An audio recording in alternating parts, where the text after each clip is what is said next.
Hello, and welcome to Coffee Talk.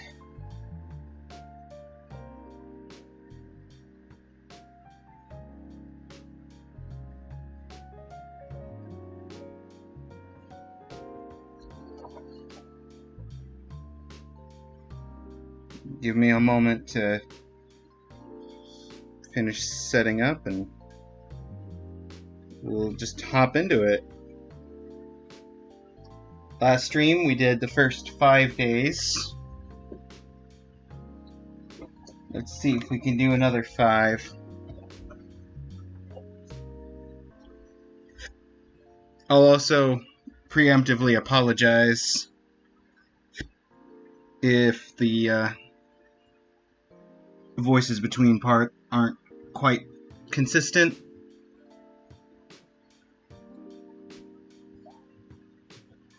It's been a week.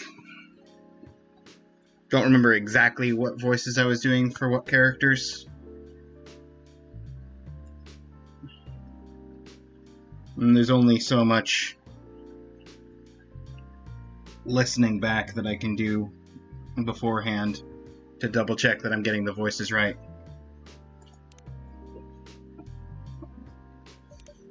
Anyway, let's hop into it.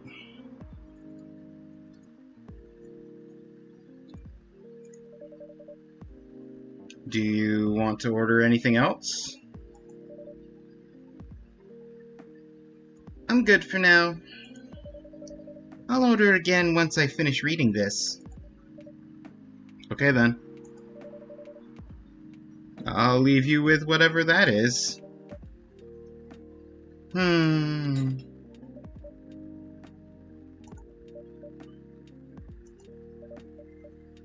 man.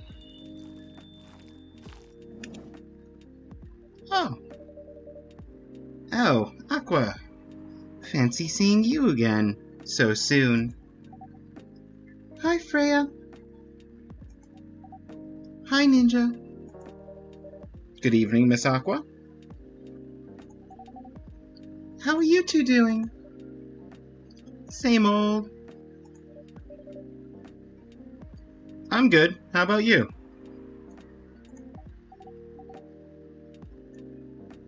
I'm fine, thank you. And you? Oops. I asked that already. I'm sorry. Don't worry about it. Is Myrtle here?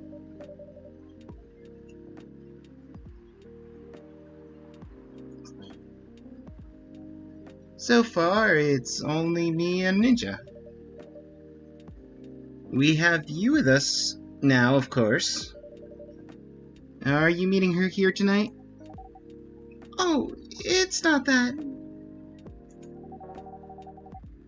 I was just wondering whether she's coming here again tonight.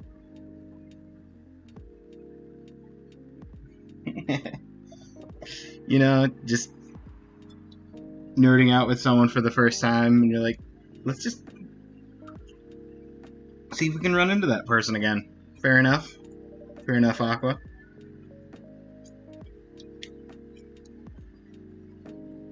You have her email, right? Yeah. Why don't you tell her to come and meet you here now? That always works for me whenever I want to talk to someone. That wouldn't be nice. It's not that important anyway. I just wanted to follow up on the questions her team sent today. Follow up directly, I mean. Anyway, I should order something.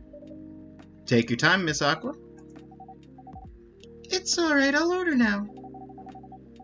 I'll have a cup of tea with lemon and cinnamon, please. Cup of tea with cinnamon and lemon. Cup of tea with lemon and cinnamon. That's the order she said them in this time.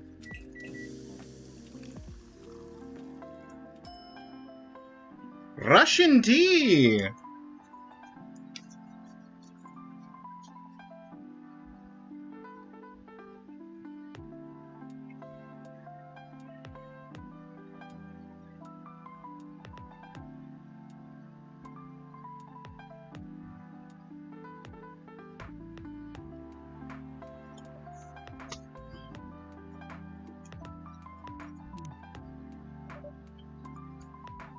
Here you go. Well, gosh, if I'd known the first tea I was going to make today was going to be a Russian tea, I would have had Russian Caravan instead of this mint tea.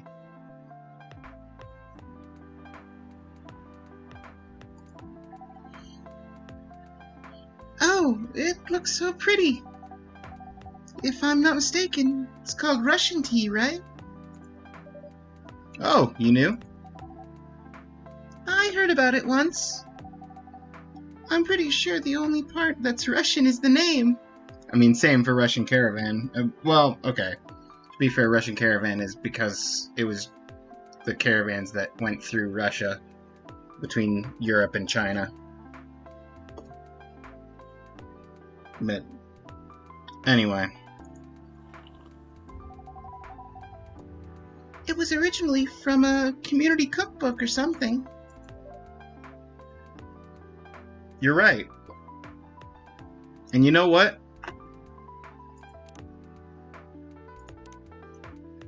Seeing the little icon there reminded me I didn't actually read today's story yet. Despite the name Totally American Drink.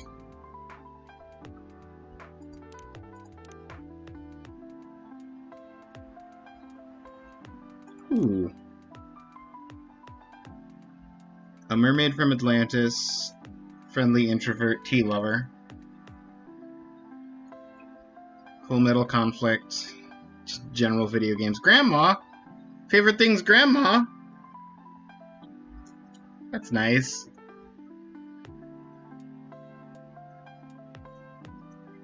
Moved to Seattle to achieve my dreams. Advancing technology as far as we can.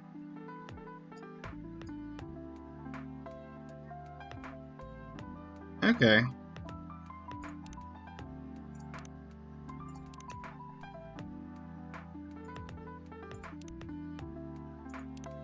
Okay, Cyberpunk Love Hotel. Room service. Get this order to room 512. The order came in around 10:30 p.m. I was doing nothing. Or, in other words, I was waiting for an order to come. I was tasked to take a bottle of wine and a couple packs of condoms. Yes, sometimes guests really do ask for things like this. Talk about being unprepared. The person in charge that night gave me the requested items and let me out of the room to deliver them. From there, I went to the lobby and waited for the elevator to arrive. While I was waiting, a guest came in behind me and pressed the button to call the elevator. He looked at me in awe. I looked back at him, showing him the smile hotel management taught me. He smiled back. When we got in the elevator, he pushed the button for the 3rd floor. Silence filled the tiny room.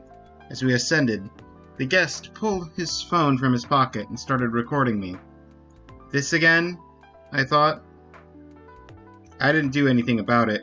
To be precise, I can't do anything about it. It's part of the job, after all. Ding! We reached the 3rd floor. The guest left, while still pointing his camera at me. At me. Ooh. Wasn't expecting a little faint text color shift. Hi, Dylan.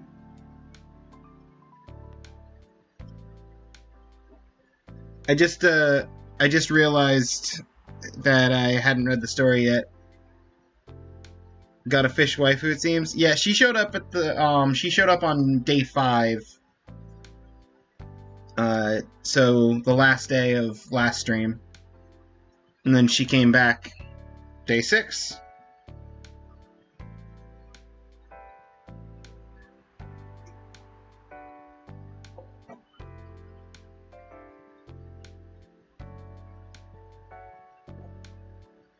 I waited alone until the elevator reached the 5th floor a few seconds later. I left the elevator and started moving towards room 512. When I was in front of the door, I rang the bell to let the occupants know I had arrived. "It's here!" I can hear the muffled voice of a woman. The door opened. "Look, hun, they really do use a robot to deliver room service," the woman shouted back to her partner. "Ha ha ha! That is so cool," the guy responded, trying to sound interested, though I'm sure he was staring at the woman's and couldn't wait to use the stuff they'd ordered. "I want to take a picture with the robot, okay?" the woman said in a saccharine, sweet, mildly nauseating tone.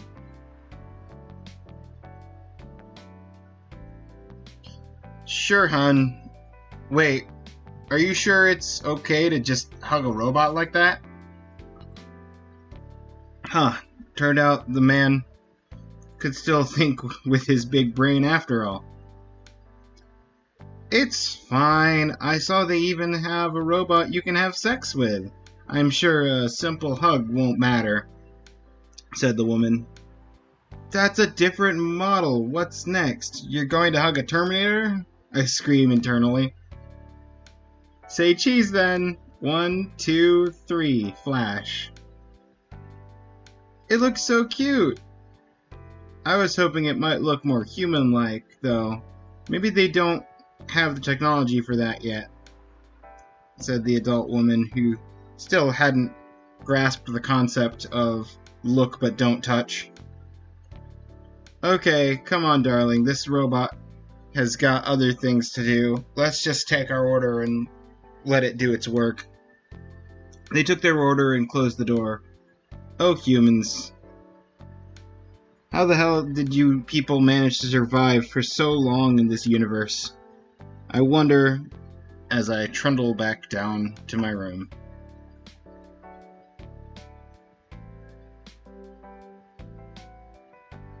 It's like the Blade Runner sex bots. Kinda.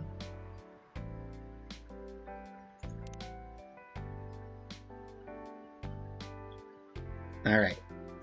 Back to the main story. Was that also written by Freya? I assume all of these side stories are written by Freya, but I expect at some point we're gonna get one, like a guest writer.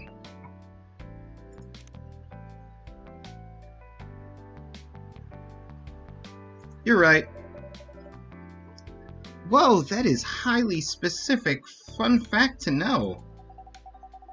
I guess I spent too much time browsing the internet. When did you arrive, Freya? I've been here since you left last night.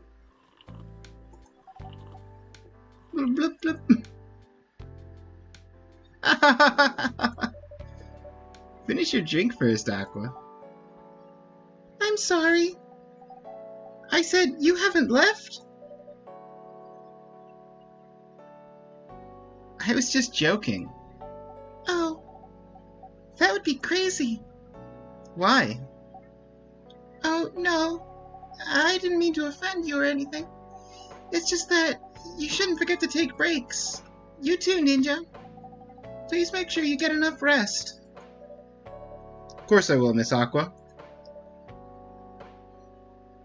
Thank you for the reminder. By the way, Aqua. Yes? Where do you come from? Because, judging from your accent, you're not from the States, right? I'm not. I'm from the ocean. Whoa, Whoa, so you're a full-fledged oceanic? Born and raised in the sea.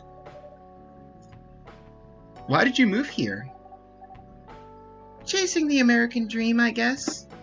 Even the fish want in on the American dream. You moved with your family? No, I'm the only one who could move here. Oh. May I know why? It's not easy for our people, especially the females, to get higher education. I got scholarships and the opportunity. I wasn't sure about moving, you know, but my parents pushed me to do it. How long have you been here? Almost 2 years now. Do your parents visit often? They can't. Do you know how hard it is for my people to get a US visa? I'm sorry to hear that. It's okay. We're still in contact. Every girl named Aqua has the same hair color. I mean, personally, I would, if I was designing the character, I'd probably have a little bit more green in the hair color, make it more of an aqua color instead of like a light blue. But I mean, but usually when people think aqua, blue is the color that comes to mind, so it doesn't surprise me that this general blue color is the go-to for people named Aqua.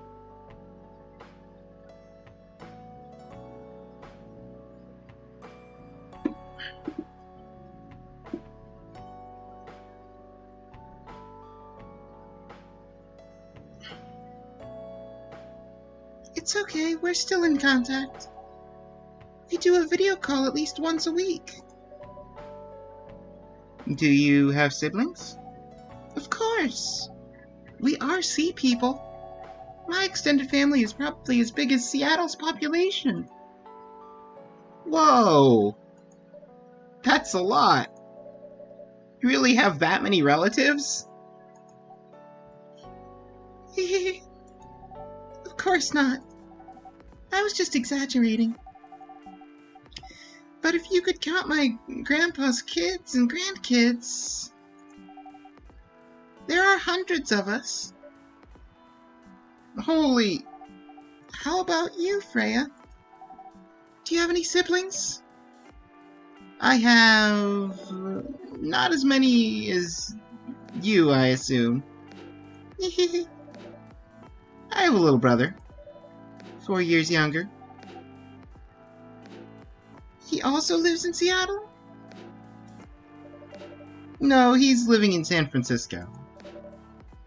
Near our parents' house. He's a good kid, I'm the rebel. Working some high-end tech job. While taking care of Dad on the weekends. That's so nice of him. I know, right? That reminds me.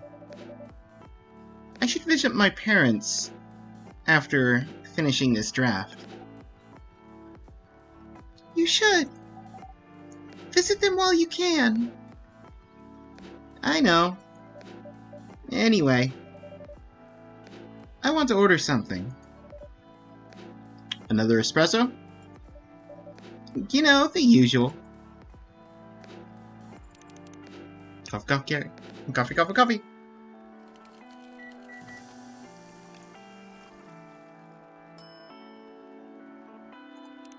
Serve it up. Your espresso is ready. Thanks. Bitter. Just the way I love it.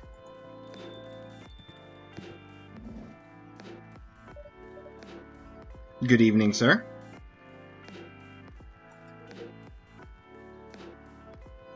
Good evening.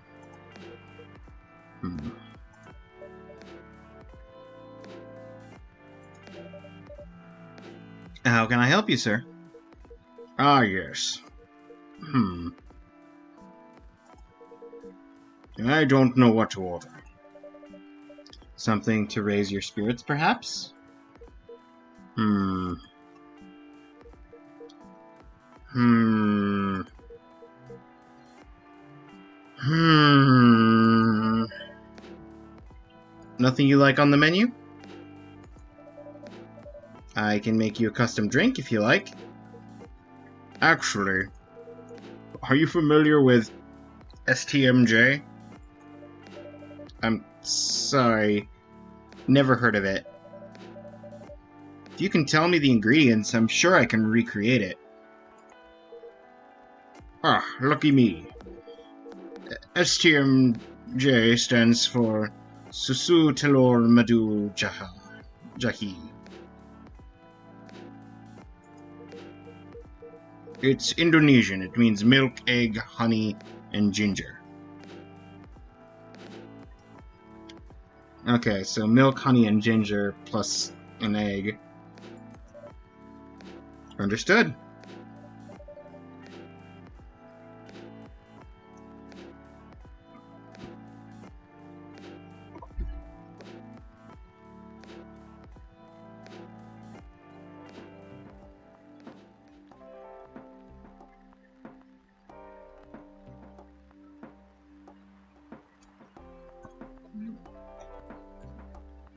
Wait, do you have eggs?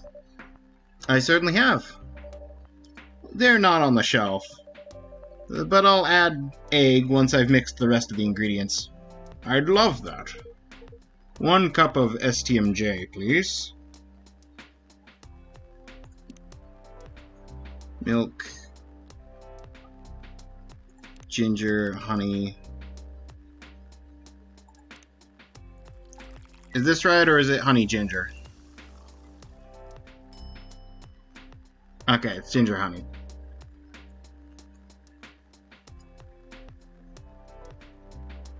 Let me write that down for future me.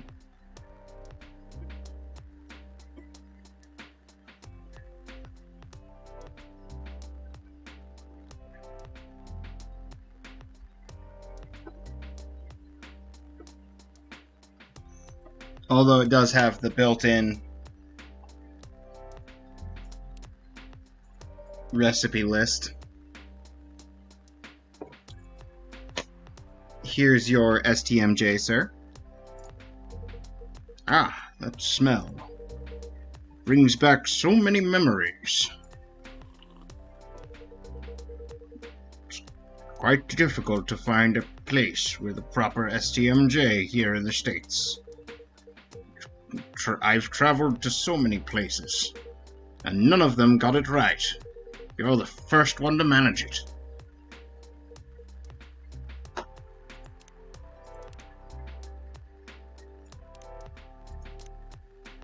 Warm booster made of Susu, Telur, Madu, and Jahe.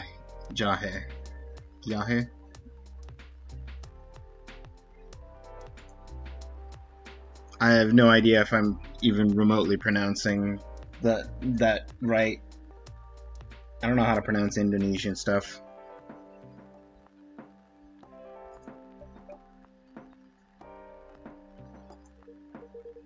Excuse me, may I ask you girls something?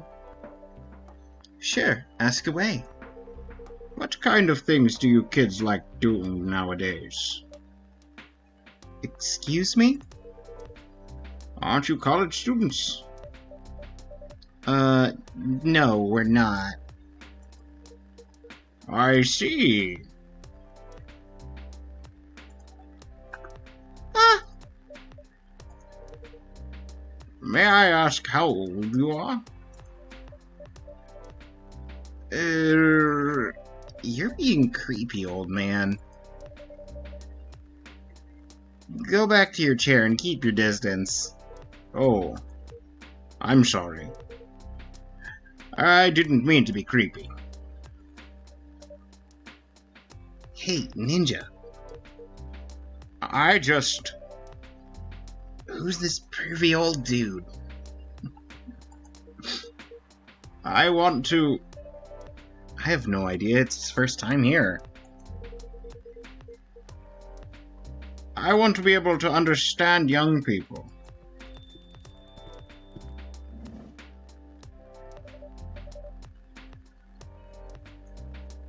Thank God. You're here, Officer Georgie. What's up?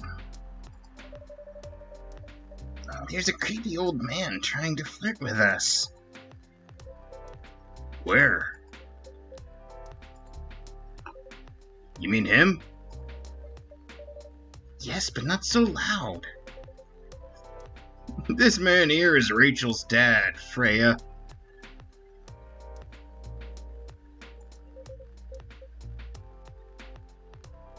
He asked me to meet him. He asked me to meet... He asked to meet me. He asked to meet me. Georgie.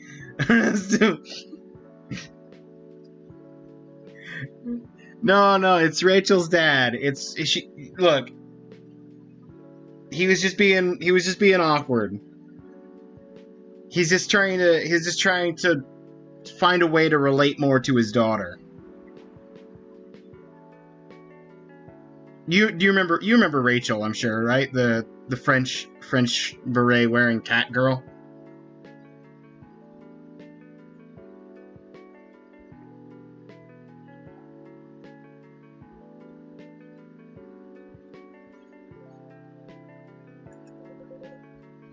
So I told him to come here. Oh. I didn't know that Rachel's dad was a pervy old man. No wonder she ran away from home. Everyone, please meet Mr. Furlong, Rachel's dad. Mr. Furlong, please meet Freya Ninja. Please, call me Henry. I apologize for earlier. I wasn't trying anything funny. I'm sorry about that. Wait a minute. Aww.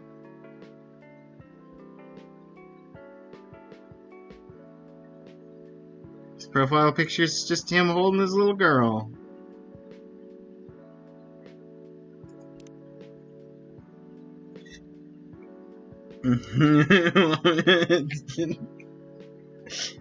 Ah, yes, I see you do remember Rachel.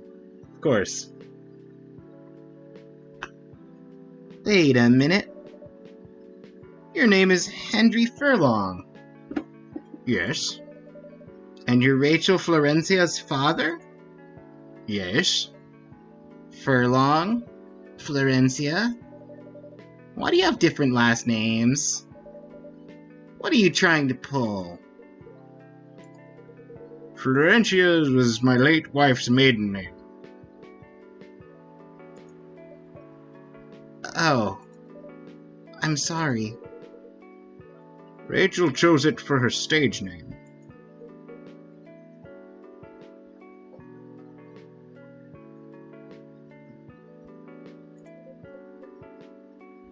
Freya. Okay, I think I better work on my novel. I'm sure you guys have a lot to talk about. Freya, I'll come with you.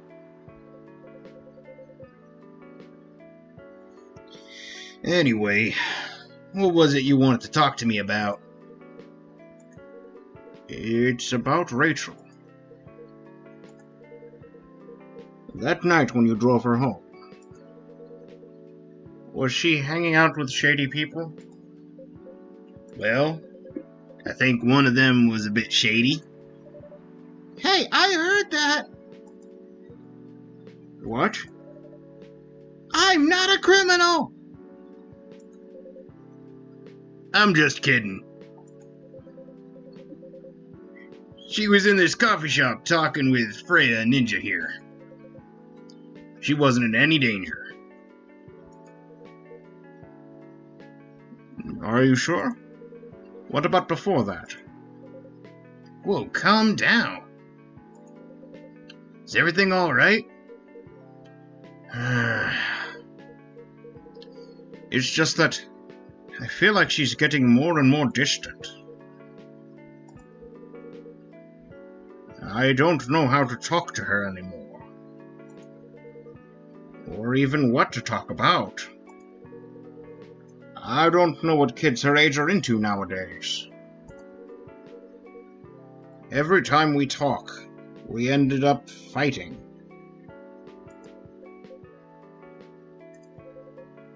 I have 3 daughters. We fight all the time. One thing that I learned: give them time and space.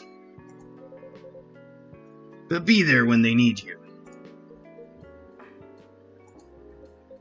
Or you can just bribe them. One time I had a fight with my eldest daughter. She didn't want to talk to me for a week. I know she loves pizza, so I went to Rocco's and bought her favorite pie. And I left the pizza on the table like a trap. Then I just waited for her to take the bait. Just like a stakeout. Once she took a bite of that delicious pepperoni, I casually grabbed a slice and sat with her. That pizza really helped smooth things over. After that, she wouldn't stop talking. What if she loves doing... What if what she loves doing is the problem? Rachel loves singing and performing on stage. I'm proud of what she has achieved with her career. She's really young, but the entertainment industry isn't a kind place. Not the label, not the media, not the fans. And I don't trust her new manager. Rachel's just a little girl. What if she gets harassed? Or forced to do drugs? Did something happen? Well, nothing's happened yet. I just feel it in my guts. Is it possible that you're just being paranoid? I don't know, maybe. Psst. Ninja, I need to go now. Thanks for the drink. Take care on your way out.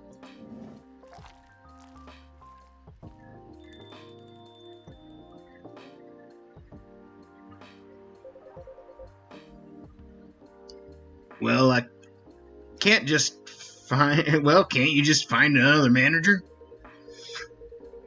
Rachel's already 18, so legally, she can sign contracts without parental approval.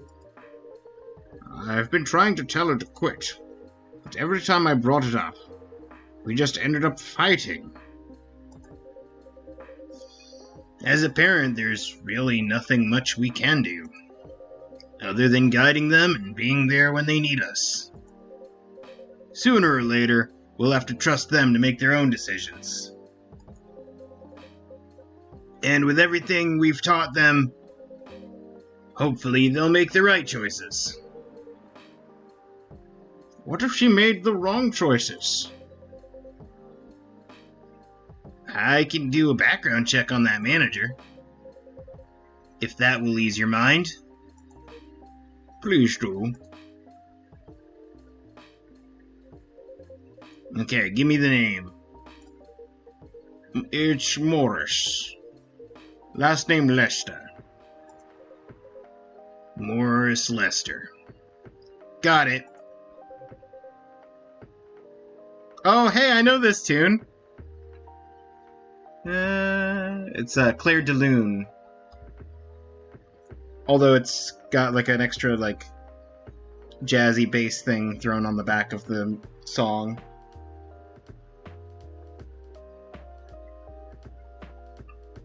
It's used as the safe room music in The Ones Within. Or not The Ones Within, that's an anime. The Evil Within.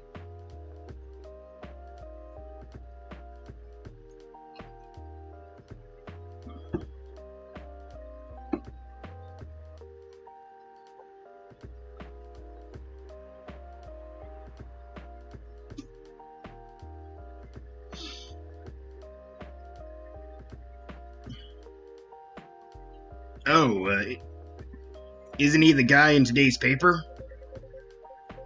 Anyway, I'll let you know if there's a hit.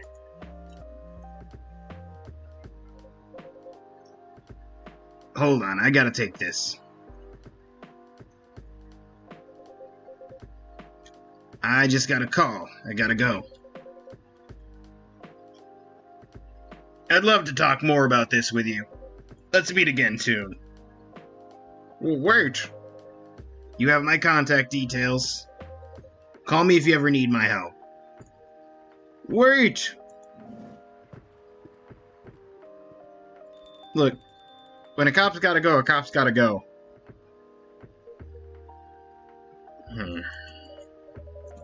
Don't worry, I'm sure everything will be alright.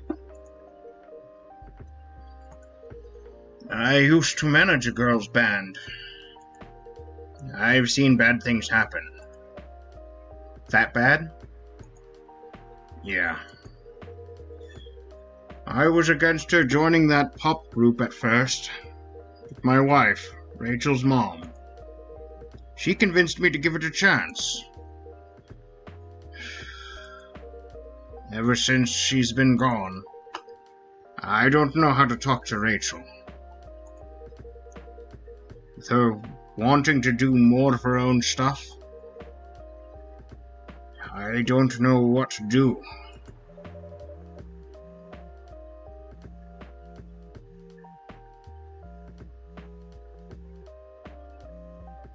You get to watch two great streams.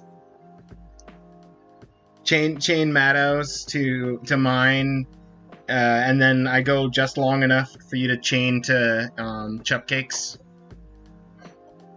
Make it 3 great streams. Because I think she's streaming tonight. Yeah.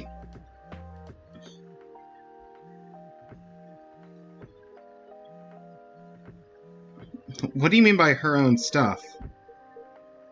Modeling and a solo singing career. It's a whole different world than the band. I am familiar with that side of the biz. But things have changed, right? No chatting in Chep stream.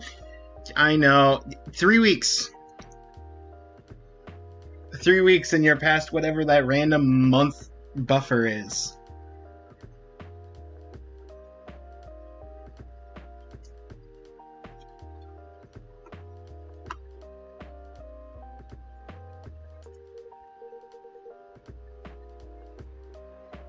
Even if it has, I don't think it's for the better. She survived being an idol. Even managed to graduate and start a solo career. She sounds like someone who can take care of herself. Don't you think so? She's not ready. I don't want her to get hurt. There's a lot of bad people out there. People that want to take advantage of her. You are her father. I understand you might be worried. However, you shouldn't hinder her from achieving her dreams. I just want what's best for her. Is it really what's best, though? I think she's born to soar. But she's just a girl. My little girl. Seriously? That's your argument? I didn't mean to sound that way. It doesn't matter whether she's a boy or a girl. You'll drive her away if you keep on acting like this. With your knowledge, you should be able to help her achieve her dreams. I was once a stubborn young girl, too. Maybe I can give you a little advice on how to handle rebellious teens. I'd love to hear it. Is it okay if I stay a bit longer, Ninja? Take all the time you need.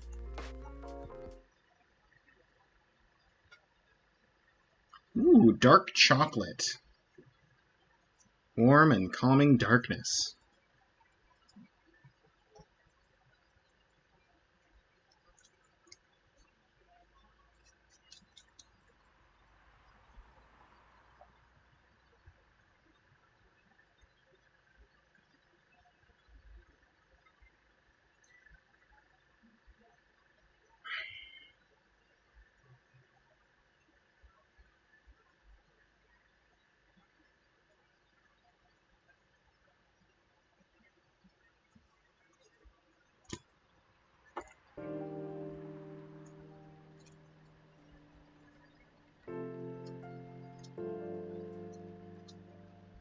Here we are, beginning of day 7.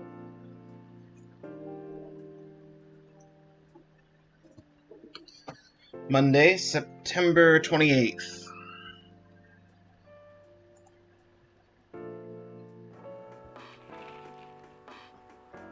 Military personnel stationed along East Coast to prevent immigrants flooding in from Atlantic. Werewolf representatives pushed the ministry for more accessible sedative. And doctor from Salach town arrested for experimenting with child cloning. I'm sorry, what?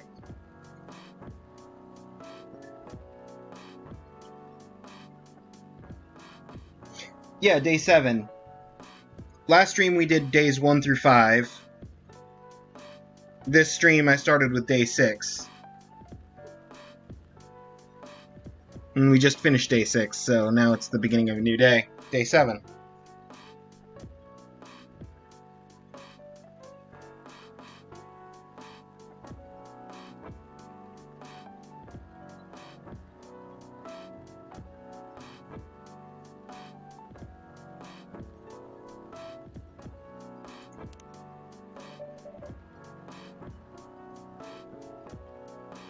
Are you sure that would be okay? Yes! I mean, it would be really hard to pull off. Something like, something that'll make the story, but it's something that'll make the story different. Different isn't always good. It's a neat concept, but you need to handle it carefully and gracefully. I know. Let's see what today's story is. Still by Freya. The Anxious Boy and His Love Stories on Public Transport. The day was hot, sunny, and humid, just like most days in Jakarta. Jakarta? Jakarta. I was standing inside a crowded bus. Neither well-functioning air conditioning nor proper ventilation, trying to keep myself productive in the uncomfortable environment by reading my recently bought copy of Maruki Harukami's The Elephant Vanishes, while listening to a random playlist on my old iPod. Despite the hellish conditions, you could say I was luckier than most because I was standing near the rear door of the bus, leaning my back on the side of a seat, safe enough not to fall out of the bus. Anime title type short story. Yeah, maybe the short story was secretly a light novel all along.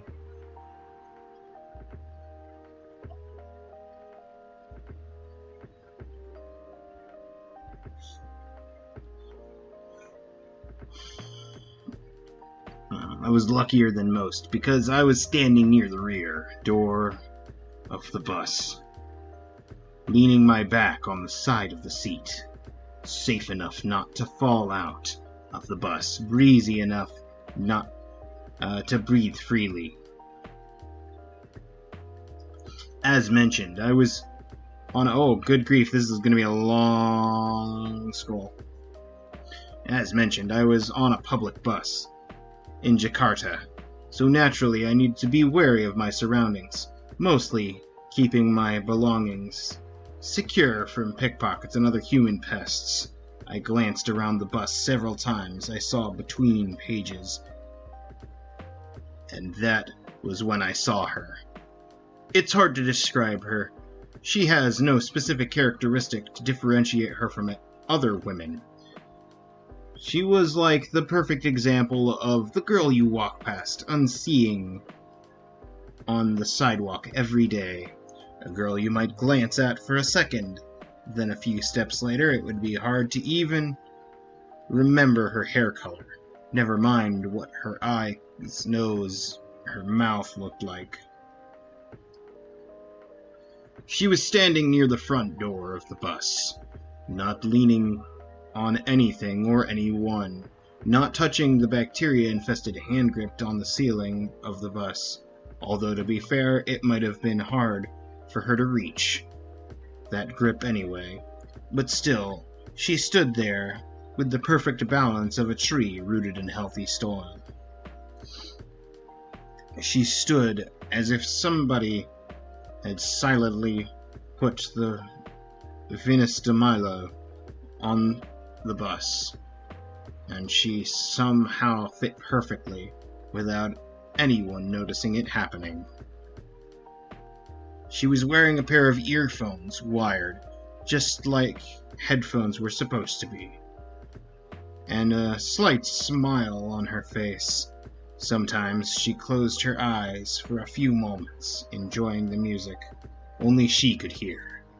Her eyes rarely stayed in one place. They kept wandering around the bus, not too fast like someone anxious, not too slow like someone looking at something specific. Maybe she's the one, I thought.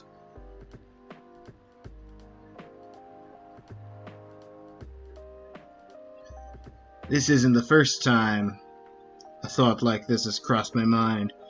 As a hopeless romantic, seeing any woman who piques my interest will immediately trigger a story in my imagination. A story of how I'll approach them, get to know them, with the proviso that they're just as I imagined them to be. Start dating, get married, have kids, grow old in our home, and so on and so on. Random cuties. That's what I call them, unicorns among horses. The term doesn't apply to any cute girl I see, of course. It has to be someone special. Or at least someone I imagine to be special. The thing is, automatically imagining those stories whenever I happen across a random cutie isn't healthy. It puts a toll on my mind and, of course, my heart. It creates a lot of unhealthy expectations before any opportunities even arise. Oh no! She looked at me. We made eye contact for a brief flash of seconds. I immediately returned to my book. Did she notice me staring at her? Did she see what I was thinking? My mind won't stop spinning, overthinking while my pulse beats double time in my ears. I continue staring at my book. With what just happened, I obviously can't read it properly. My eyes were looking at the words, but nothing was being processed other than thoughts of her. I glanced back at her, and she was staring at me, eye contact more than once. It has to mean something. Should I approach her and introduce myself? Yes, I should. But what if things go wrong? What's the worst thing that could happen if we introduced ourselves? First, it's a crowded bus, and moving from the rear door to the front will definitely annoy some people. Second, if after we approach her, she becomes annoyed and... Oh, come on, you're overthinking as usual. Nothing bad will happen, even if she does get annoyed. Don't dismiss me. Nothing bad will happen. Well, she might scream and say I'm a pervert, and then the whole bus will beat me to death. Oh, and the worst option, what if we introduce ourselves and then it turns out she's not like we imagine her to be, at all? All that time, and energy will be wasted, exchanged for years of agony. Oh, for everything will be fine. Don't worry so much, no matter what happens. Second, we still have to try something first. No, there's too much at risk. The debate is still raging inside my head. And that's when it happens. We make eye contact again, but this time it lasts longer than a few seconds. And then she smiled at me. Just a small curve on those perfectly average, beautiful lips. I quickly returned to my book. See? You have to do something! But remember the girl with the violin we saw on the train to Yogyakarta a few years ago?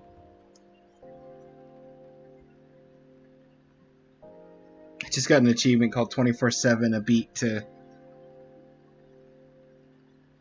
relax and study too.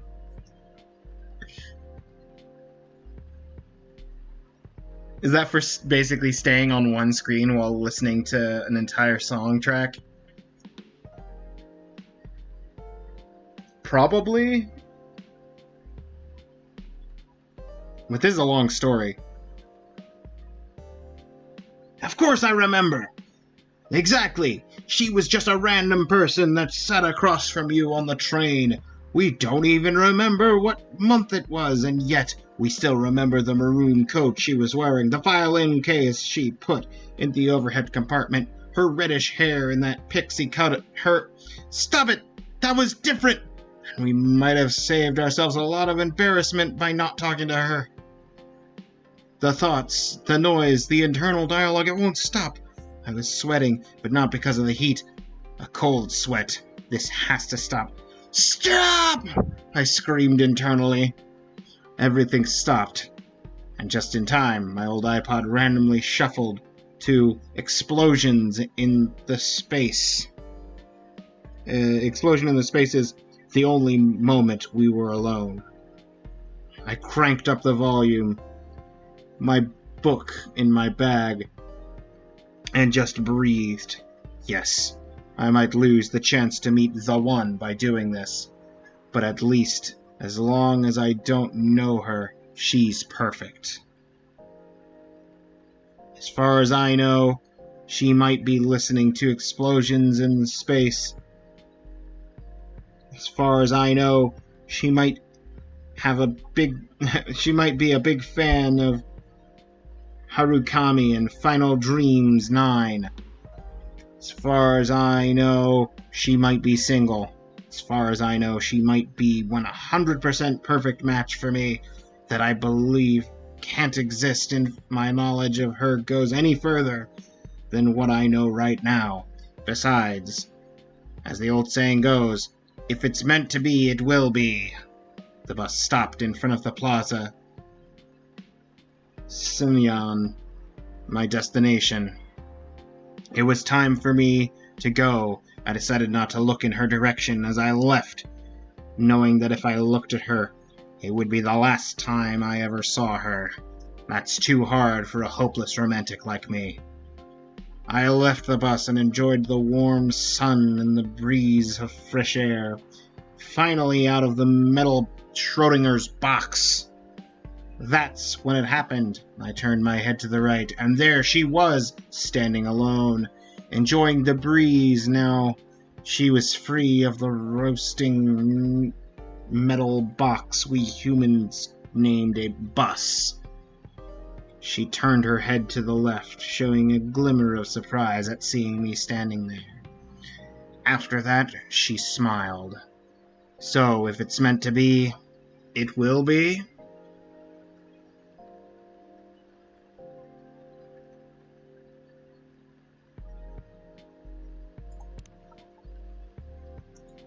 That was a long story.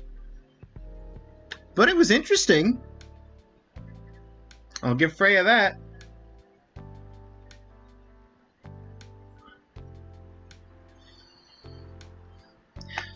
I know.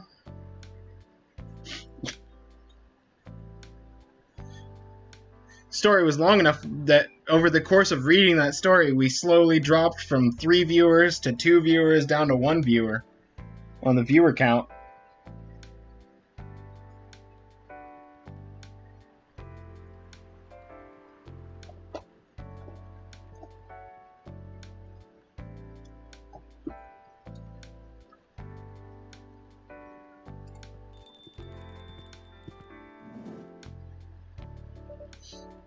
Hey, Gala. Good. What was I doing for Gala's voice? Something. Oh. Good evening, everyone. That's right. Welcome, Mr. Gala. Am I interrupting? It looked like you were having an intense discussion. And suddenly the viewer count spiked back up. It's like, reading the story, I'll come back in like 5 minutes.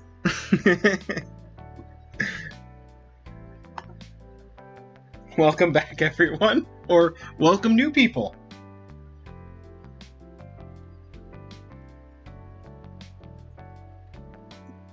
Browsing Kitsu while the story was going on. Honestly, that's fair.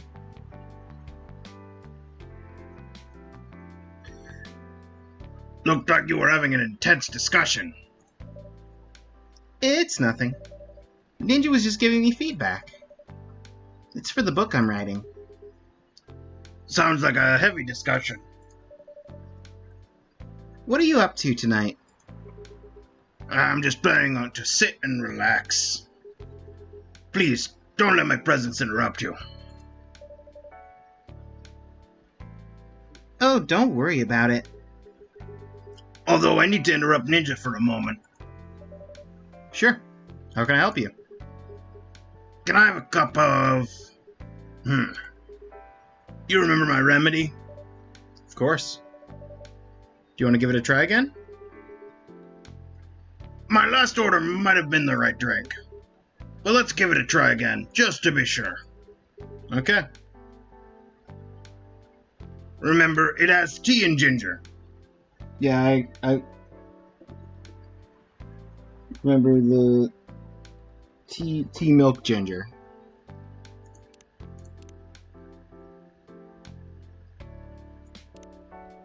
Was the Galahad.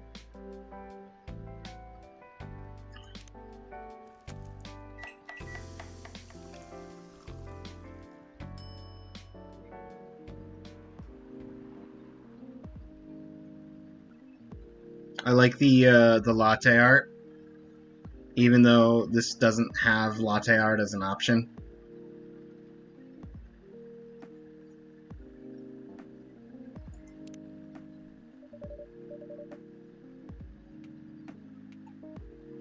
Judging from the smell, this looks like it. Indeed. I have the same feeling. I've made a note of that mixture. Perfect. Anyway, please don't mind me and continue with your discussion. Don't worry, Mr. Gala. We're done for the night. You're done? I have a lot of new homework thanks to you. You're welcome. Is Hyde coming? No, I'm by myself tonight. It's gonna be a peaceful night then.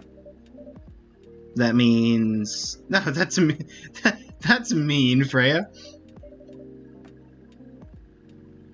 Oh, come on, I was just joking. He needs to learn how to communicate his thoughts nicely, though. He might not look it, but he's a very kind person, you know. He doesn't show it, that's for sure. That applies to you as well. Oh, come on.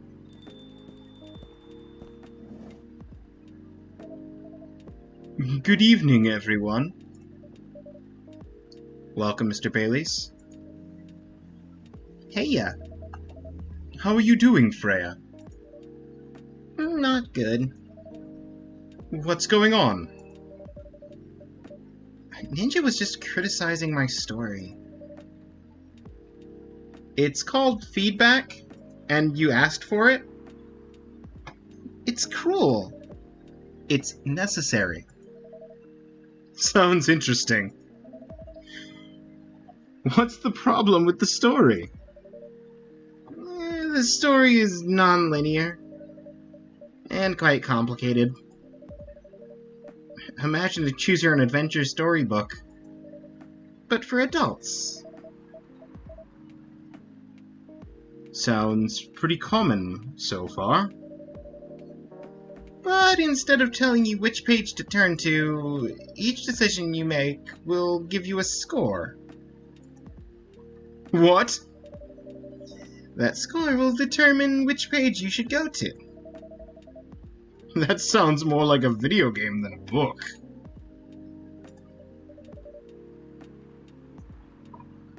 You know, I know.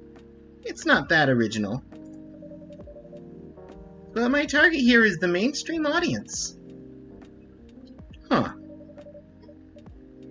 With the help of my publisher, this kind of book may go mainstream. Just like that Choose Your Own Adventure show on Netstream.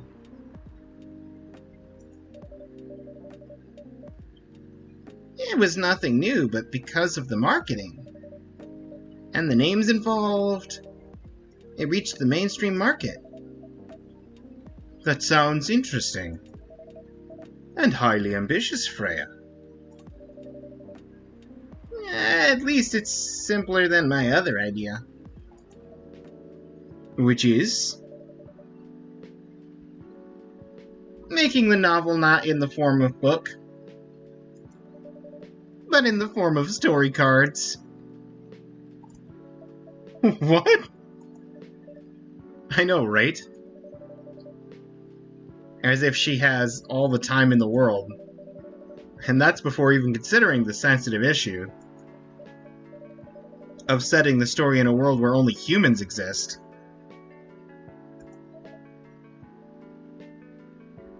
What did you say? There's a reason why it has to be that way. Just wait until I finish it, okay? Alright. As Ninja said, though, I won't have time. Getting a normal pitch approved is already a steep climb. Let's not make the mountain even higher. Fair enough. What's the story about, by the way? You'll have to wait for it. I don't want to spoil the fun. If you say so. Anyway, I haven't ordered anything. What do you want to drink tonight? Ginger latte, if you know how to make it. Well, a latte is coffee milk. So I would assume coffee, milk, and ginger. Or coffee, ginger, milk.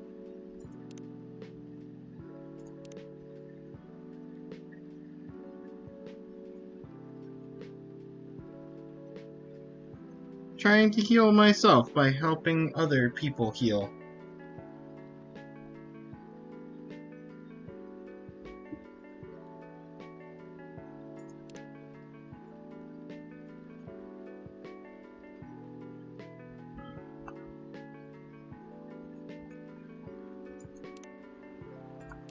Actually, hang on, brew pad. Coffee.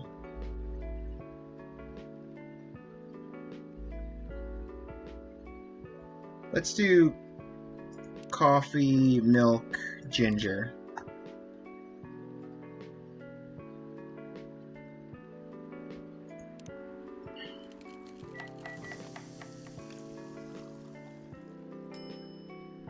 Milk, ginger, coffee. Nope.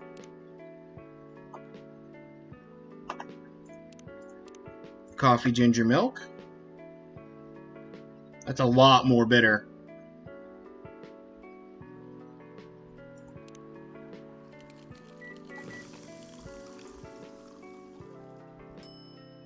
Ginger latte. There we go. Oh, I don't get to latte art ginger latte? Ah, well. Let me...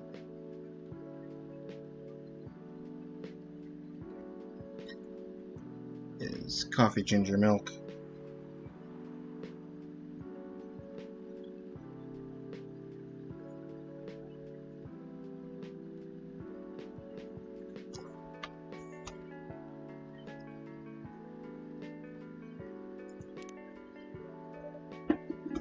Here you go. Thanks. This is good. This kind of drink-making skill? I wonder why your place isn't any bigger. What we have here now is more than enough for me. Whatever floats your boat, I guess. By the way, how are you doing, Baileys? Still busy with your last client? Oh, I'm done with her. Done? As in you're dropping the project? Hey, I'm not crazy. I still need the money. Done as in I finished the job. I spent the past few days making sure. It's even done before the deadline. Did she like it? Oh, she loved it. She had some complaints, of course, but I convinced her. By using some design terms she doesn't understand. So, you finished your job.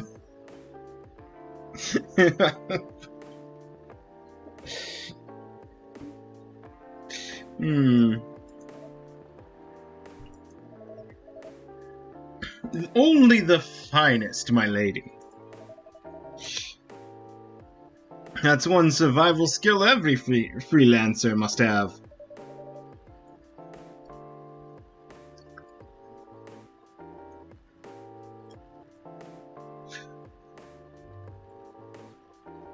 Are you working on anything right now? No. I'm taking a break from work. I need to work on a few personal matters. Oh. Like you and Lua? Something like that. By the way, I'm curious. How did you guys meet?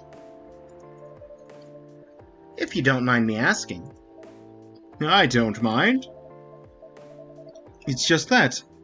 I was young and foolish. You know? Oh, come on. Who hasn't been there? You're right. So, I was a bit of a player back in college. Ooh, spicy.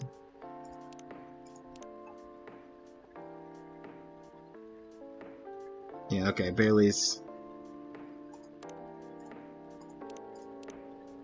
And the ginger latte is warm energy boost, perfect for cold evening. Good grief, there's still 5 undiscovered coffee drinks, at least 2 of which include cinnamon.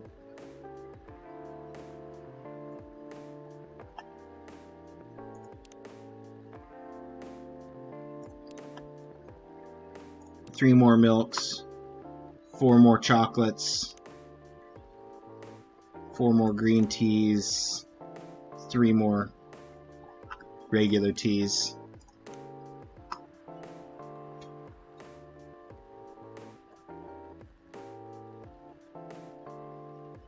Okay.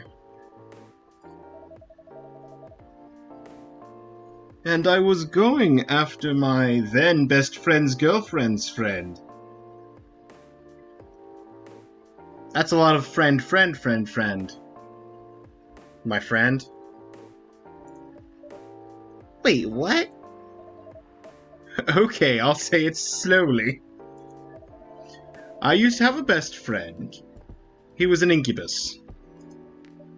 Okay. Let's call him Cognac.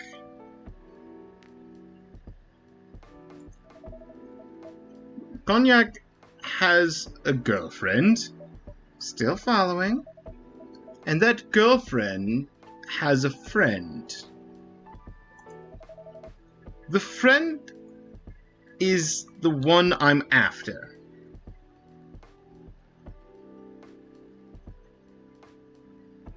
It's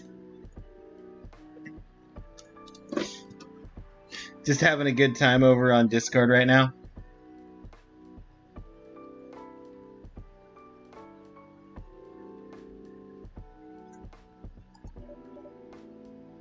Oh, okay.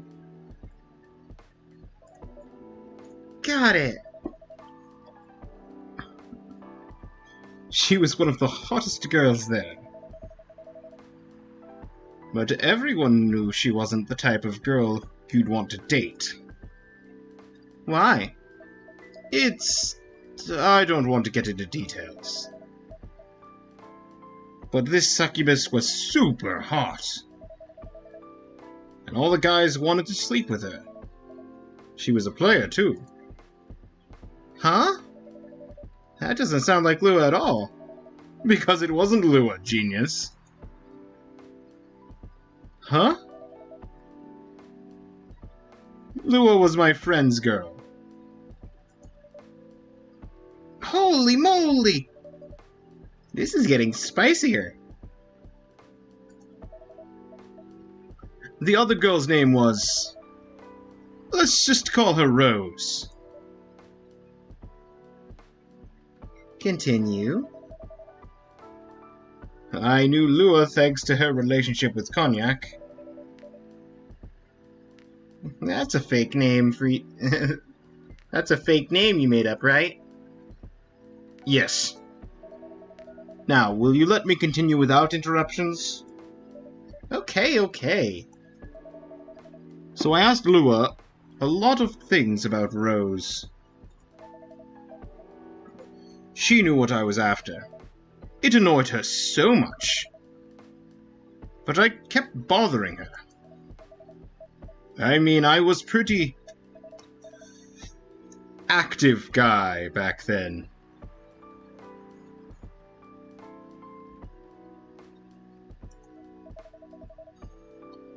So Lua came over to visit us at one point. I lived with Cognac back in college. I'd been out, and I got back just as Lua arrived. A total coincidence. We went into our place together and witnessed something surprising. What? Cognac was sleeping with Rose. Holy mother of moly! I saw the look on Lua's face. The disbelief, anger, sadness. And without even thinking about it, I punched Cognac in the face. You what? I got into a fight with him. Oh, and I haven't told you. Cognac was a Brazilian jiu-jitsu tutor. For kids. Baileys, you're not winning that fight in the long run. He's pretty good. Oh my. Yeah, I landed that one punch. And he beat me to a pulp. Easily. Lua begged me to stop fighting on her behalf. Hey! More like she begged Cognac. Hey, I wasn't kidding. I lost. But I don't give up so easily. I was beaten pretty badly. So Lua took care of my injuries. We grew closer after that. And I don't even remember the exact date, but suddenly that friendship turned into a relationship. That was one hell of a story. I know. Have you seen her by any chance? Yeah. Lua came by a few days ago. How was she doing? She hasn't returned any of my calls or texts. Well, she's healthy, that's for sure. She got into an argument, though. With whom? There was this male model. Model? I didn't think she was the type of girl to go out with a model. Oh, they weren't together. What were they arguing about? Well, we were talking about your relationship. Lua told us about the reason behind the fight, about your family stuff. And then this guy, Hyde, joined the discussion. What did he say? He didn't understand why Lua would insist on getting family approval. Considering, you know... What? You're willing to leave your own family. You would do that for her. Yes, I would. I'm sick and tired of my family. Why would you say that? Gala over there is just like, I'm going back to drinking my tea. Let me tell you about my family. Or I should say, most elven families. They all think they're so high and mighty. If you're born an elf, there are certain unwritten rules you must follow. Reputation and appearance are everything. We must never, ever make our family look bad. You can only befriend certain people. You must dress a certain way. You can only have certain jobs. Jobs that are deemed worthy and successful. Like being a doctor, a lawyer, a CEO. You know. Ever since I was a kid, I always wanted to be an artist. I love drawing and creating art. However, becoming an artist is not something elves would deem suitable. Unless you become the next Da Vinci. So when I switched from a business major to an art major, my parents went crazy. Screamed like they were on fire. They told me that I'd never be rich or successful. All that because you chose an art degree? You want to know the worst part?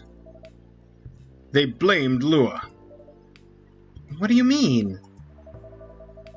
They blamed her for my decision to pursue my passion for art. Yelled about how her kind is ruining the country. Oh, this...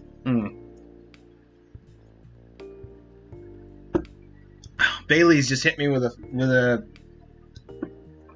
too real button.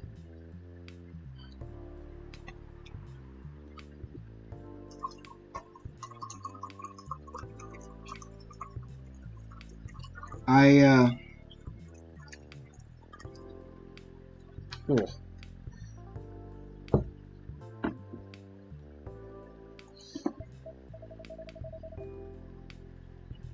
Accusing their religion of worshipping the Dark Lord.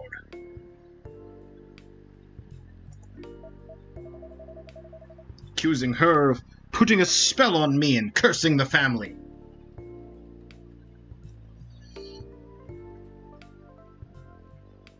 So, fun fact. Let's do a brief story time. Brief intermission from the gameplay. Little story bit for the people who are here.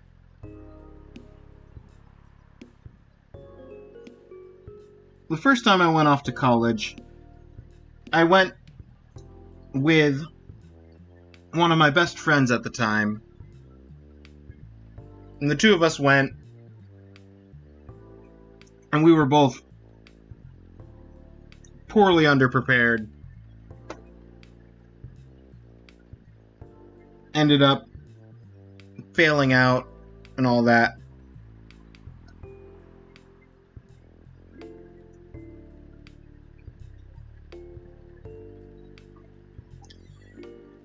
And shortly after we got back from college,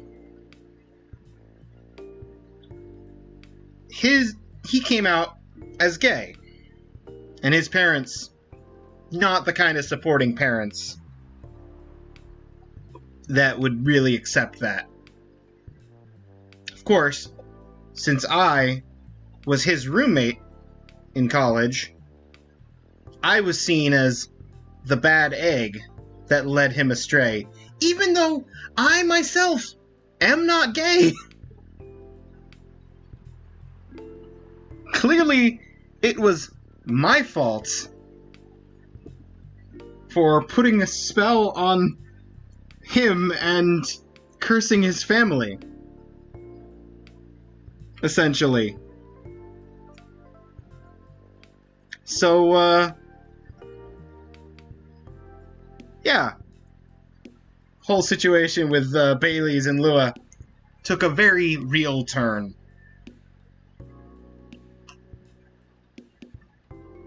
Though without the relationship aspect of it. Just the family's unhappy with child's decisions.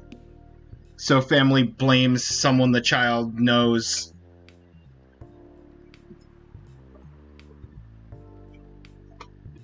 As if the child didn't make the decisions themselves.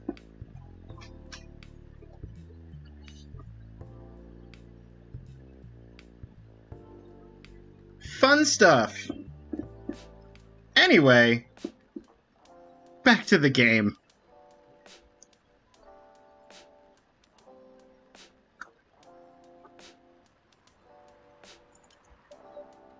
Whoa.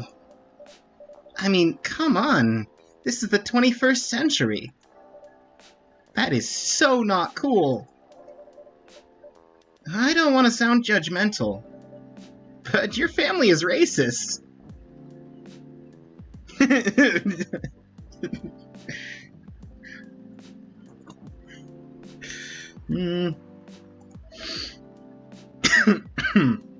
Tell me about it.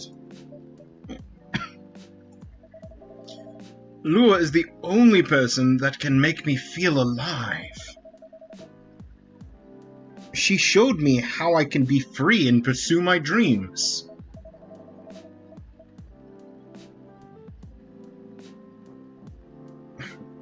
Welcome back. Penne pasta is really good. If I had to pick a favorite pasta, I'd say probably ziti. But penne is like right up there, like second place, just under ziti.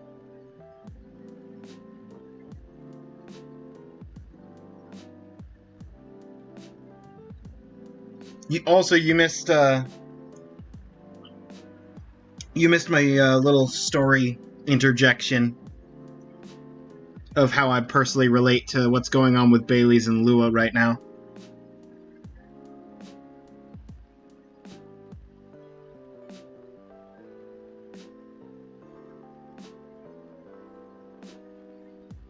Oh, you didn't.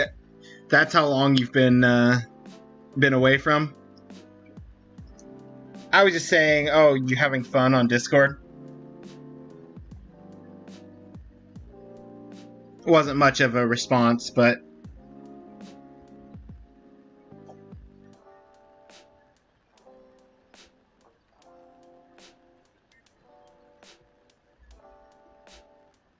I mean, Sam's gonna Sam. What can I say?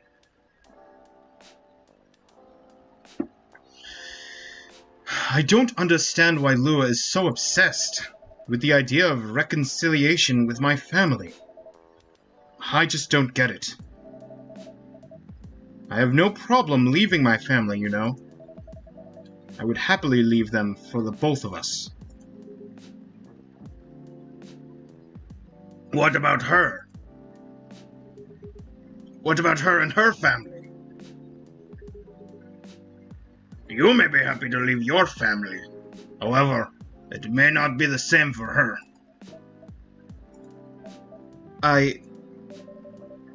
Gala, do you have something to say? Perhaps you could give us a different perspective. Sorry, I didn't mean to eavesdrop.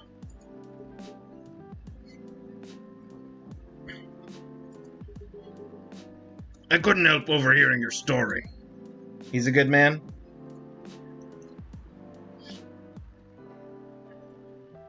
Are you talking about Sam or Gala here? I assume you mean Sam.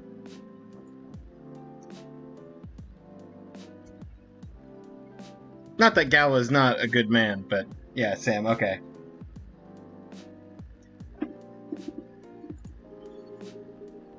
I assume the person you're talking about is not an elf, correct?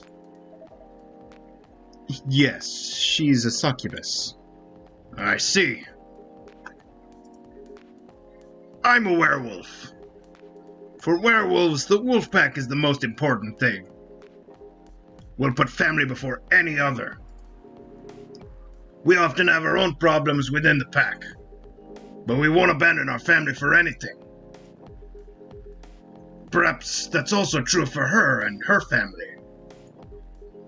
Besides, if you leave your family for her, wouldn't that make your parents believe that all those bad stereotypes about succubi are true? I never thought of it that way before. Whether you like it or not, your actions will have an impact on her as well. And if you leave your family for her, that will put her in a difficult spot. She might feel responsible for your actions. There's nothing to feel bad about. I'm leaving my messy family to create a better one with her. It's easy for you to say that now. But don't you know what the future holds? But you don't know what the future holds. Don't you know what the future holds? One day circumstances might change. One day one of you might regret your decisions. One day you might use the "I left my family for you" card. We love each other. I'll be with her whatever the circumstances may be. You know, love is like a flame. Might burn fiercely at first, but over time it will die down if you don't maintain it. Maintaining it won't be easy. It will be hard work. Because life is full of storms. And marriage will not survive on love alone. Whoa, that's deep. We'll have each other. That's enough for us. Tell me, do you have health insurance? What? I am an elf. Why would I need health insurance? You'll need some. What for? Immortality is an elven privilege, but you'll lose it if your family disowns you. I've seen people go bankrupt because they fell ill or got seriously injured. Emptied their entire life savings for an $8 pill because in this country they charge $20,000 for it. Ah, yes. I do believe they said that this is set in Seattle. I was about to make a comment about the American healthcare system. $8 pill for $20,000. Fun stuff. And if you decide to have children, they won't have the same privilege as you do. There's a high probability they'll get bullied for being a half-breed. There are consequences. Shouldn't be taken lightly. Think about it. Anyway, I gotta go. I apologize for my intrusion. No, thank you for your insight. I've got to go too. Want to head out together? Sure. Thanks for the drink, Ninja. And Freya. Bye.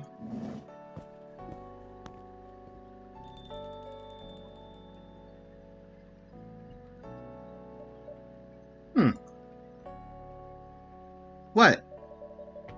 You made me lose 2 customers in 1 minute. Hey, that wasn't on me. They were leaving anyway. Are you going to write that in your book? It's a secret. If your book is based on this coffee shop, how can you present a story like theirs in a world with only humans around?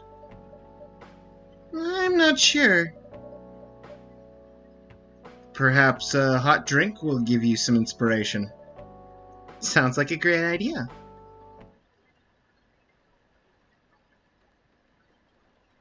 Your surgeries cost less. Lemony Snippet! A fortunate tale in a cup. That's absolutely a reference to Lemony Snicket, the author for Series of Unfortunate Events.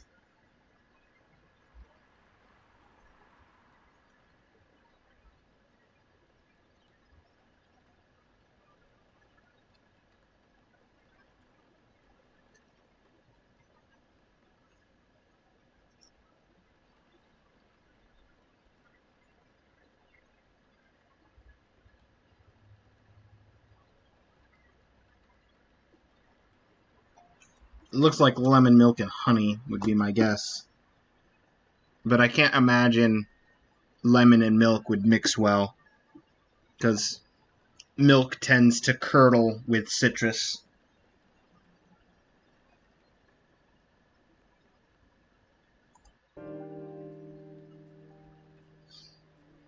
Alright, day 8. The 29th of September.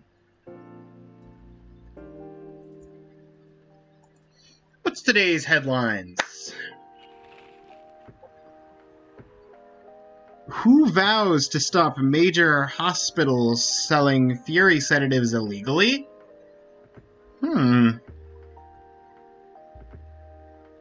that's the World Health Organization.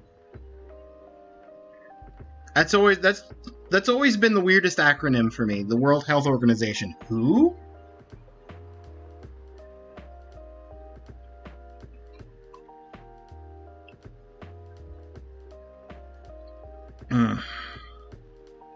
But why though? Like,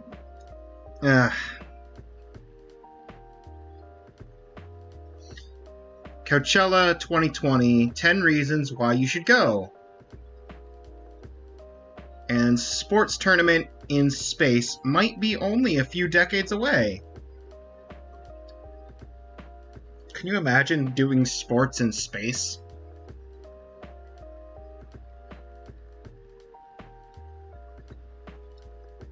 Just a weird concept. Really, he never changed. Hang on, before I start talking to you two. A stray boy and a lonely cat. This is a short story to make up for yesterday's massive story.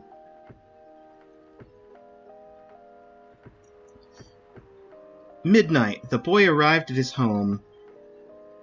The ticking sound of the cooling engine fills the dark, empty garage, followed by the scrape of the rusty metal door being forcefully closed. He leaves the garage, and there she is waiting for him to come back home.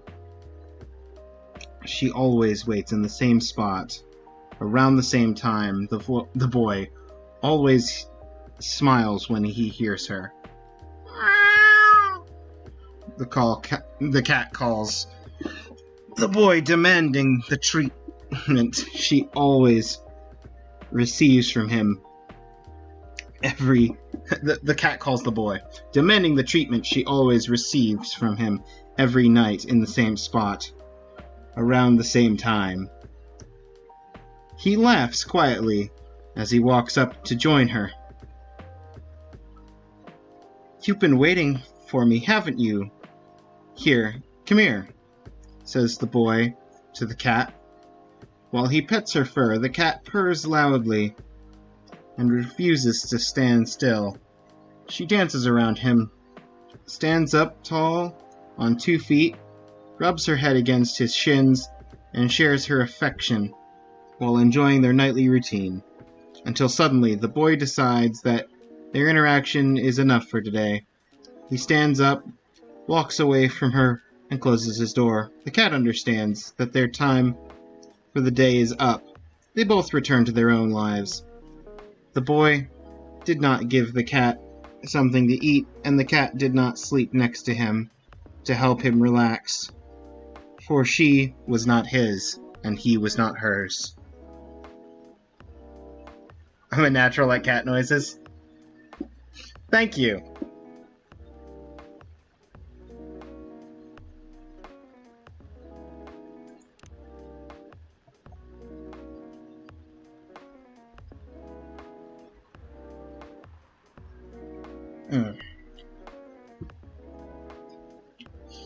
I used to have full conversations back when I had a pet cat.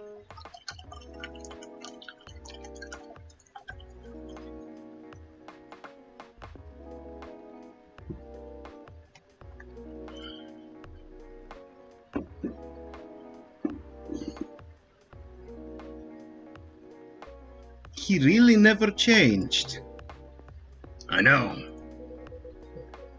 But it was surprisingly nice, catching up with people from back then. Thank you for forcing me to do it. Don't mention it. Hey, Ninja. I'd like to order again. The usual. Back to the experiment? Yes. I think the last one was the remedy. But there's no harm in checking some other combinations. Alright. You know what to do. Well, you know what? He specifically said to check some other combinations. So let's do tea, mint, and ginger.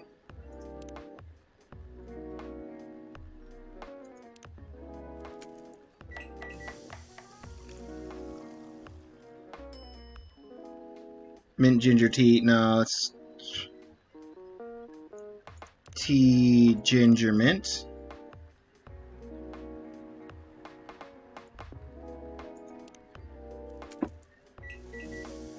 No sweet in this one. Ginger mint tea. No, that's not anything either.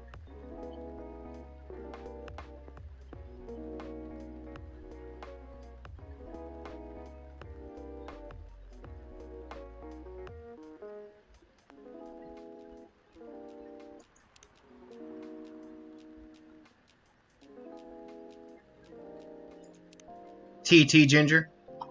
Let's just double up on the tea.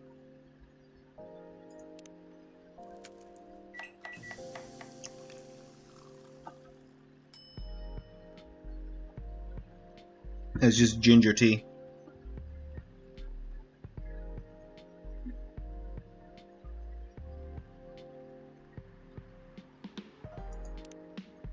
What about tea ginger?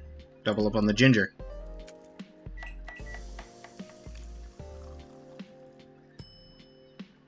Also called ginger tea.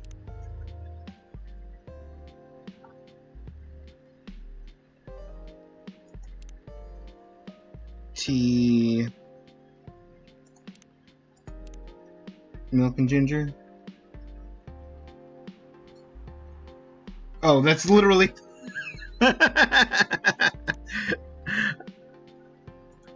That's literally the solution. They're the Galahad.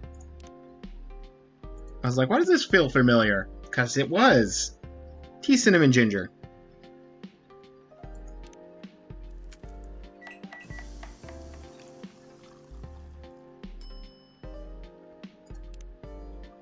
No more trashes.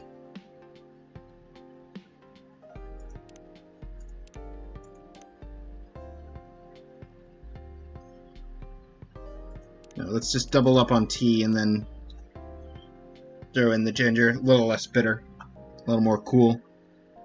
Give him a ginger tea.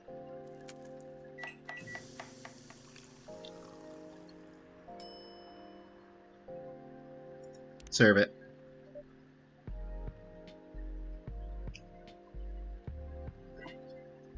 Is this it?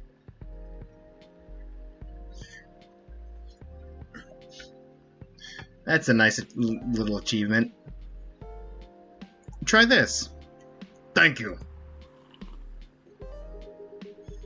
I'm sorry, but this doesn't taste anything like what I asked for. Pardon me for the mistake. Never mind. What about you, Mr. Hyde? You said you wanted something different, okay, Gala? I gave you something different. I have on hand the recipe for the Galahad, but you wanted to try something different, so I gave you something different. It still had the tea and it still had ginger.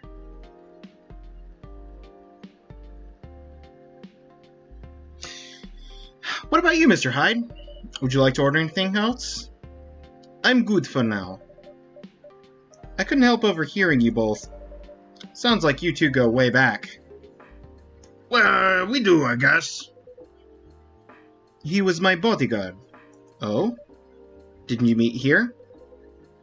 Yeah, when this was a bar. What exactly happened? He was getting beat down by a couple of dwarves. Those two. It wasn't a pretty sight, so I intervened. Aren't vampires supposed to be, you know, tough? Just because I'm a vampire doesn't mean I know Kung Fu. Besides, I had a couple drinks. I could have taken them both if I was sober. A couple? Really? You were trash, Hyde. You told them I was your bodyguard. Wait, were you not his bodyguard? Not at the time. We didn't even know each other. Well, because of that whole fiasco, we both got kicked out. And then this wasted vampire stuck to me like, well, you know, like a blanket.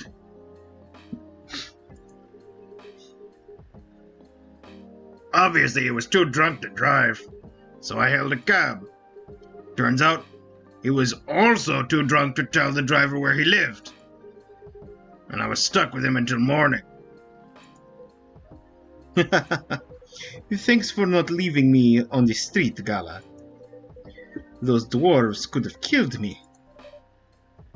Who were they?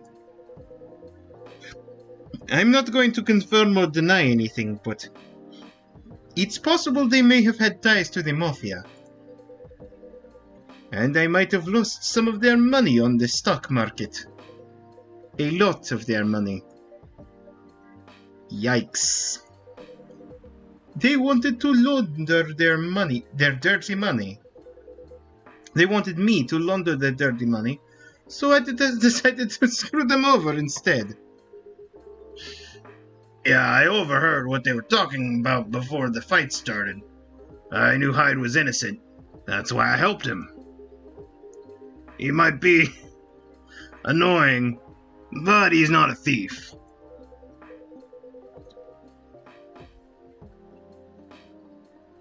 Aye, it's the Dwarf Mafia.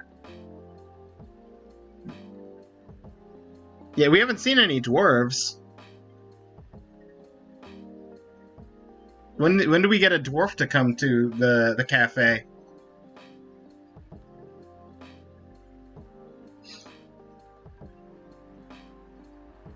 Or are they not welcome here because I have an arrangement with the Mafia to keep them out? That's part of my Mafia connections that you were talking about last stream.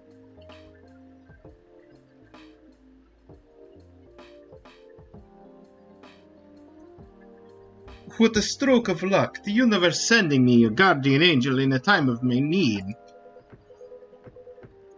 So the next morning I offered him a job as a bodyguard for real. The money laundering made you tune back in.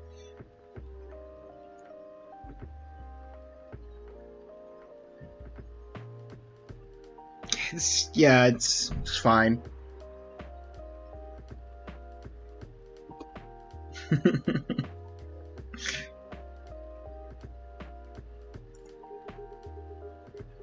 After all the trouble you caused me the night before. Hey, I took you to breakfast. Don't tell me that counted for nothing.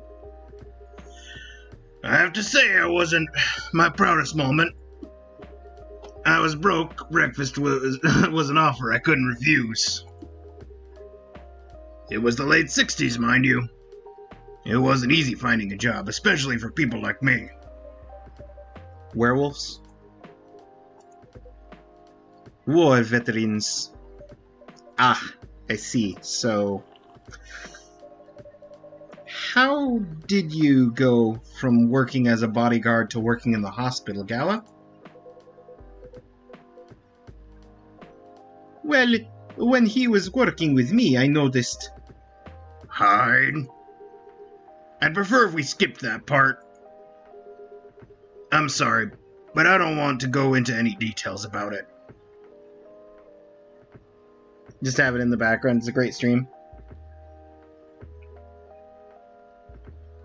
I'm glad I can be like some just background ambiance for whatever you're doing.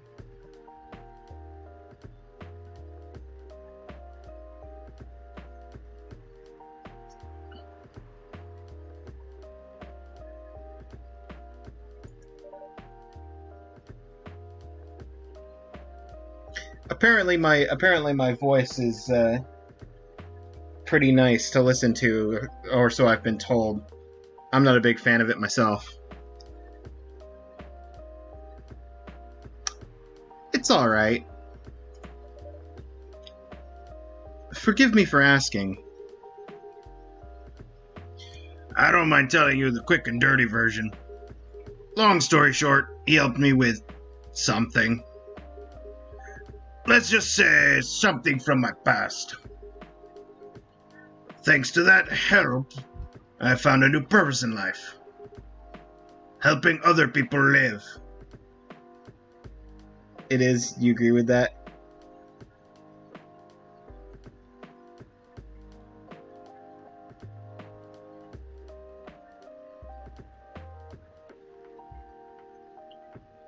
Well, that's nice.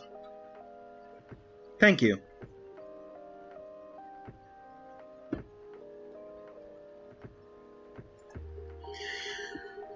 Of course, it's not easy for a veteran werewolf to become a nurse or doctor. That's why I chose hospital admin instead. So you could say I owe this guy my life. Thanks to his stubborn persistence in helping me when I needed it. Thank you for sharing your story with me. Didn't expect such a tale from you. I know. Anyway, Ninja, I'd like to order something now. What would you like? Can you make a tea-based drink that's warm and cool at the same time? Warm and cool.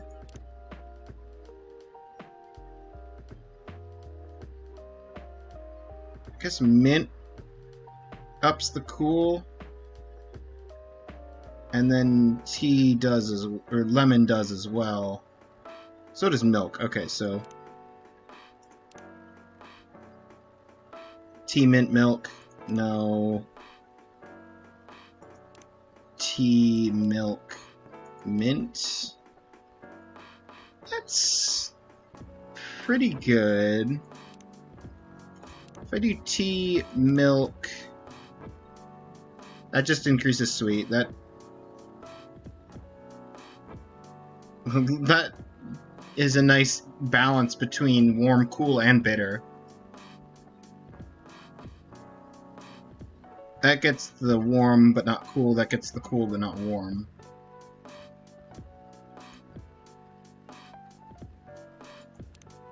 Let's see if tea milk mint.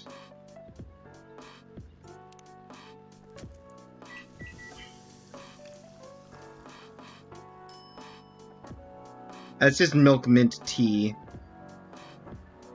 Oh, I'm out of trashes. You get 5 trashes per day.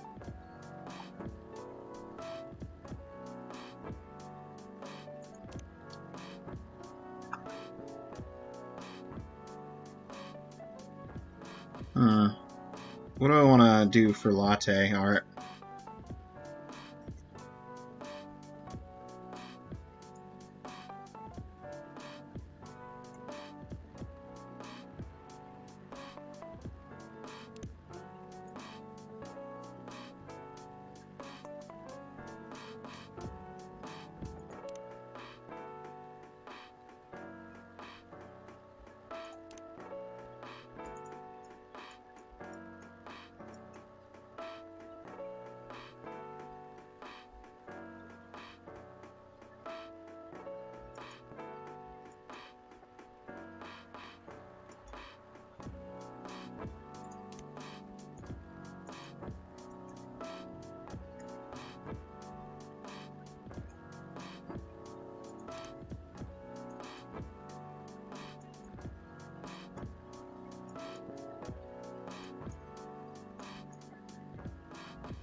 I don't know what this is, but it's a thing.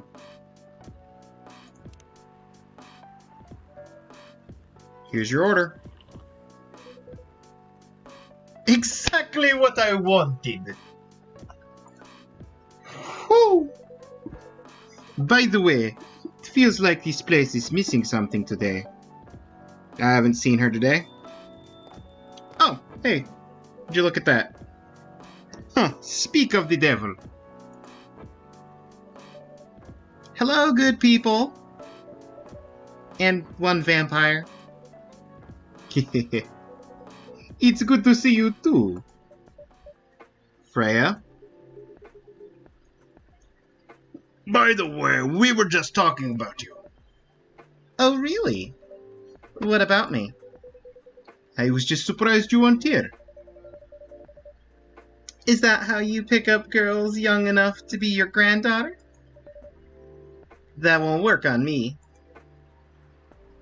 Heh. I have no interest in flirting with you. I've got high standards, you know. You look so tired, Freya. Hard day at work?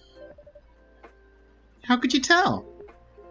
Call it werewolf senses. Right. I showed Ninja my draft, and I actually got some good feedback. That's good to hear. Glad I could help.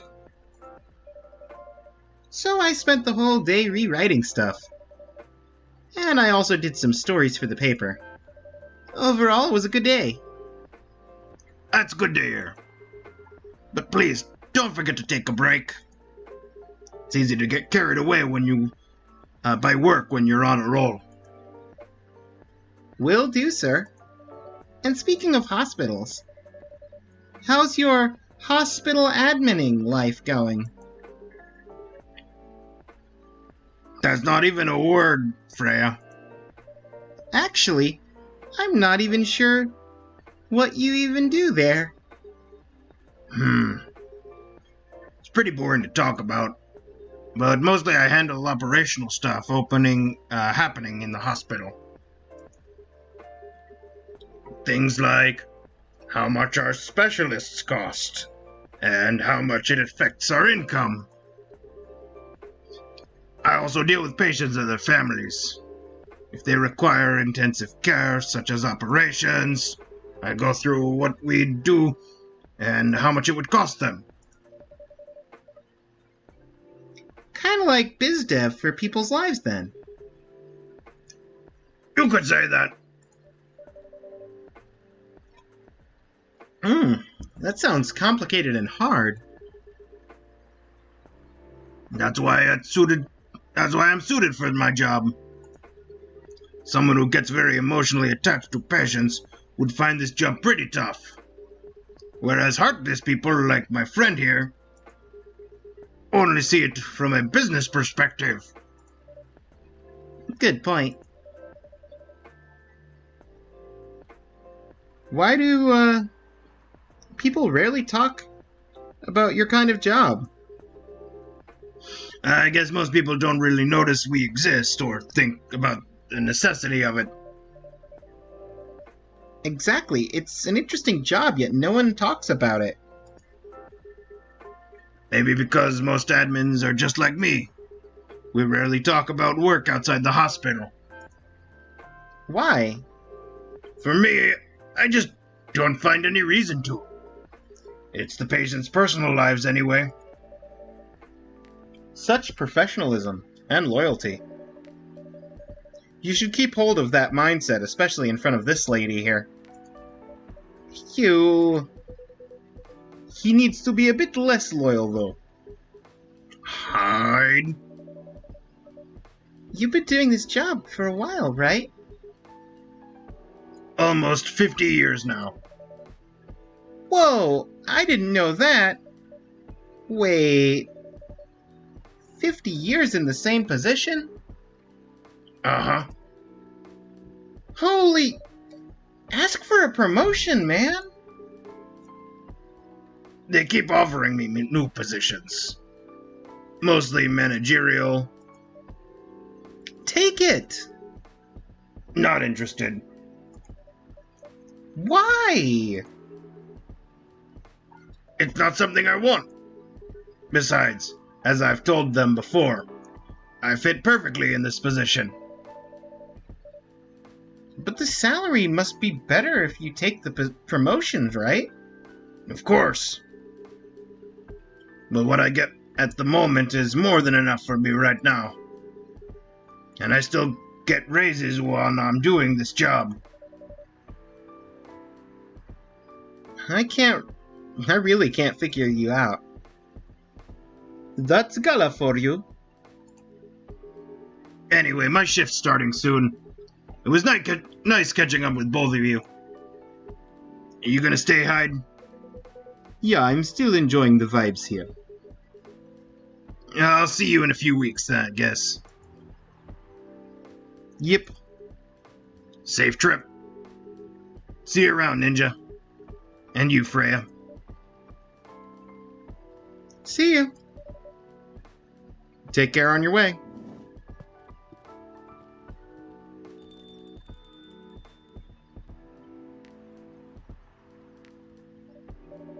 You know, it's kind of hard to believe. Someone like Gala could be your best friend. We were just talking about that before you arrived. Oh, really? Man, I missed an interesting story. So, how did you guys meet?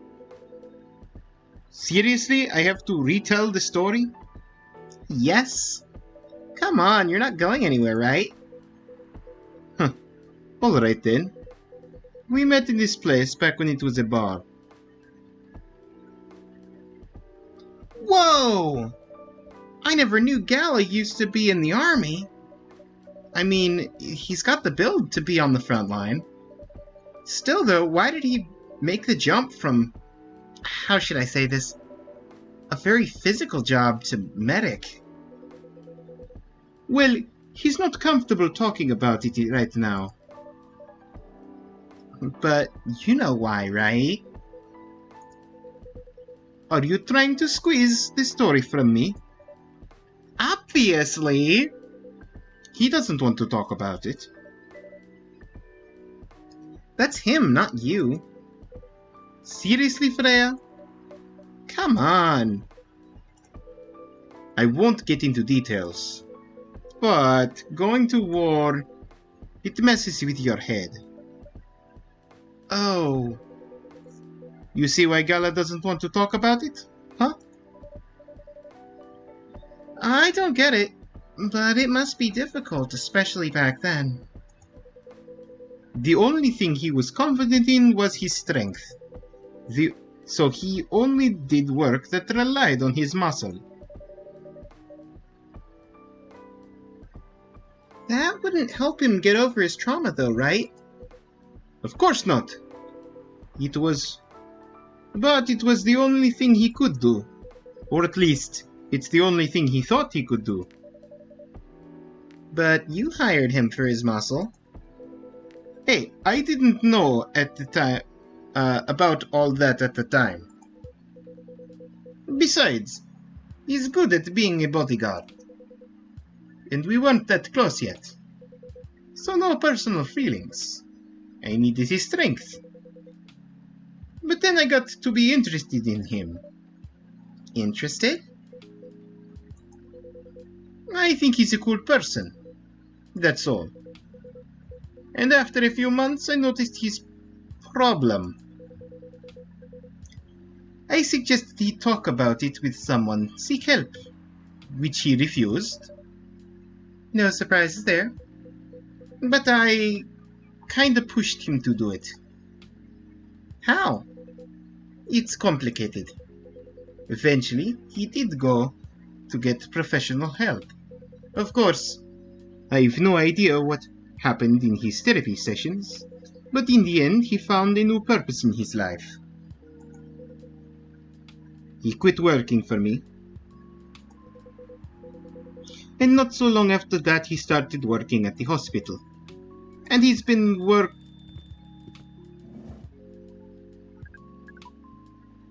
Good evening, everyone. Oh boy. Good evening. It's nice to see you again. We are also glad to see you, barista. By the way, I didn't catch your name the last time you visited. Do you have a name? Name? Sure, we have. On Earth, please. Call us Neil. Oh, we are all friends! Oh, that's a good achievement. I assume that's for getting every friends page. What do we have for Hyde's last?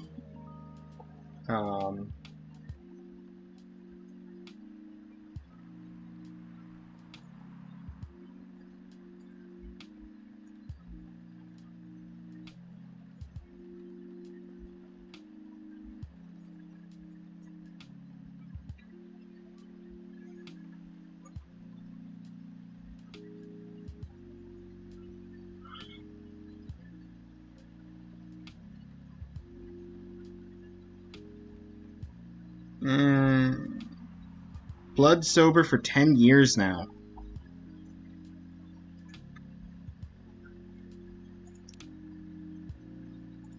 Neil. Friends only, close friends only.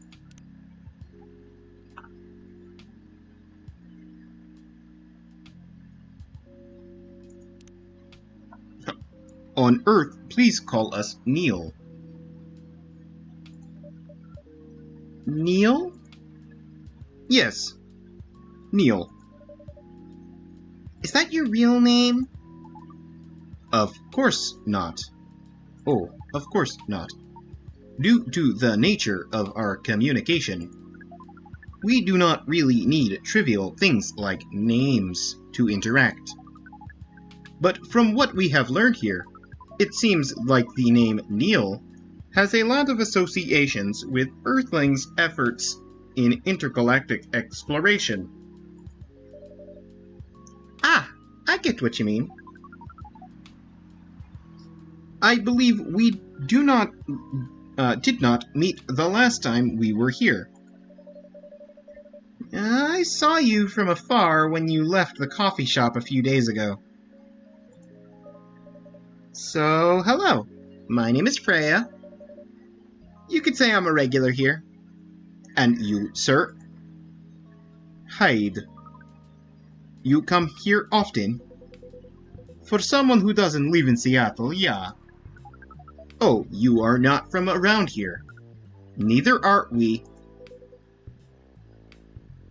Where do you come from? Far away.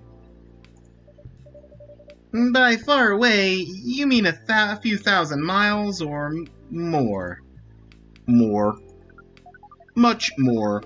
More to the point that your strange calculation system means nothing. That sounds far away indeed. What are you doing here in Seattle? And do all your kind dress like this? Oh, this. We chose this appearance based on an image we saw when we first arrived. Image?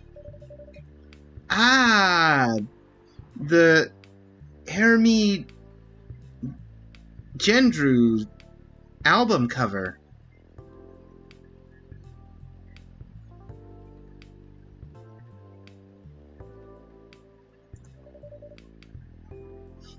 Swapping the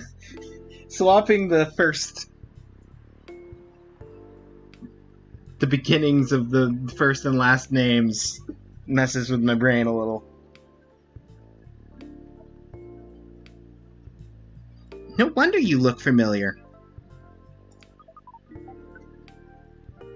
As for what we are doing, this place is really the perfect spot to practice our communication skills with Earthlings. But before that, please let us order something from the barista. What do you want to drink tonight? The usual. That is how you say it, yes? Yes. So, anything? Yes, we won't be able to taste the difference anyway. You really can't taste anything. Yes. What if I can brew a drink that can make you feel something? Interesting premise. But we doubt you will be able to do that. Challenge accepted. Please surprise us. Now, I know the Milky Way is a drink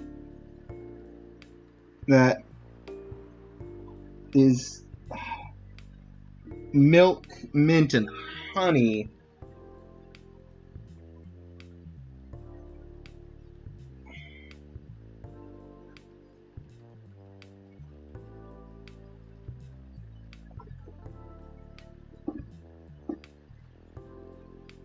I just want to make sure. It has to have milk as the first ingredient. So then it's just a question of whether it's honey and then mint or mint and then honey. And I already used all of my trashes earlier messing around with Gala. I think that's right.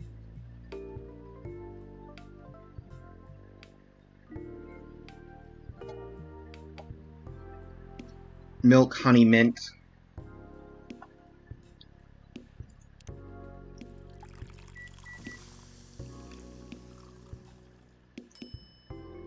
There it is, the Milky Way. Let me write that down for my own sake.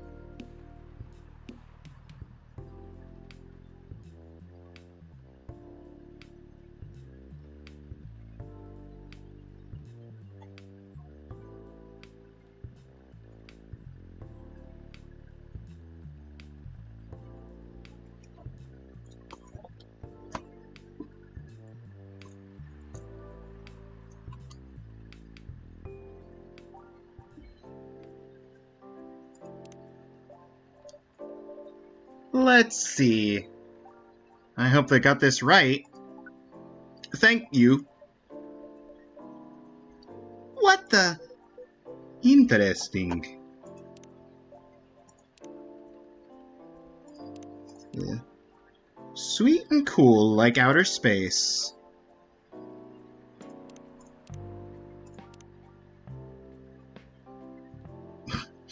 Birthday, dash. Self-summary, please write your profile here. Favorite things, please write your profile here. What I'm doing with my life, please write your profile here.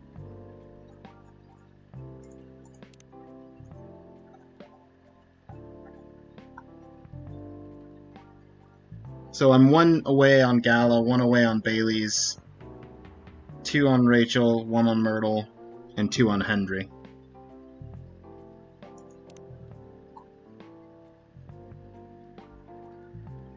Interesting. Before you ask, yes, that's how they drink. This.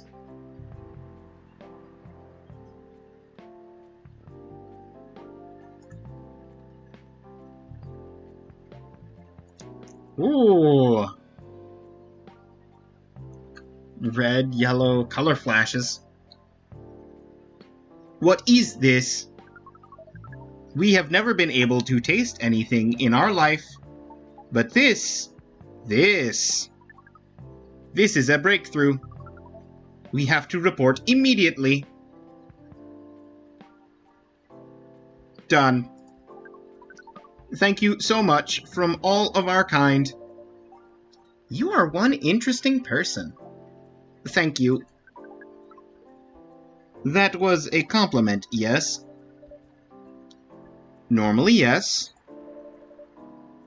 But you can't be so sure with Freya. That was definitely the highest form of compliment. What are you, Neil? Us? We are travelers, doing our job in the space you call Milky Way. What kind of job? We are tasked with the mission to spread our seeds.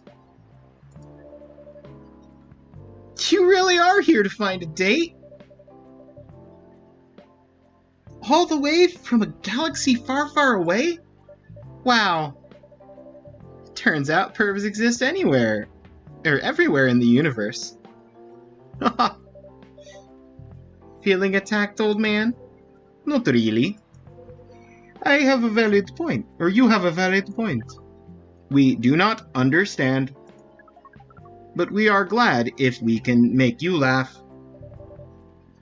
Oh, the pleasure was mine.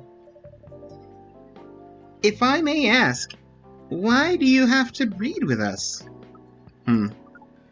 We are sorry, but that is classified information.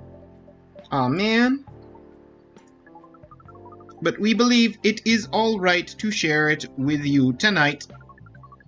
Thanks to this eye-opening drink from the barista. I owe you this story. So why?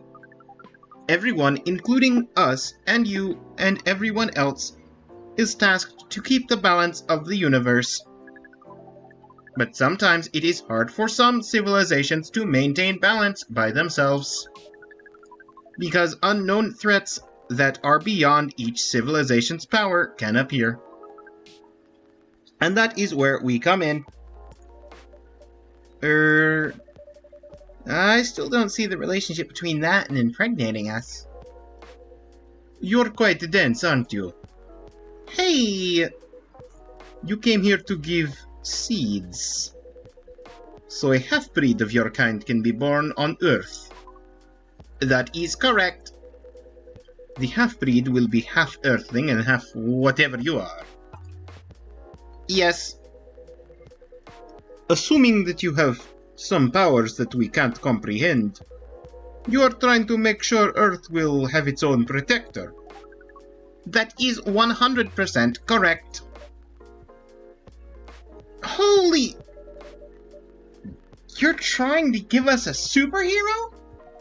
Yes, that is what your people will call the Protector. But why go through all this hassle? Sounds like a lot of work. Why not just explain this to someone? I'm sure a lot of women wouldn't mind giving birth to a superhero.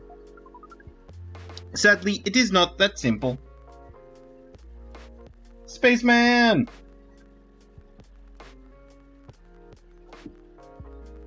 Oh yeah, Spaceman showed up.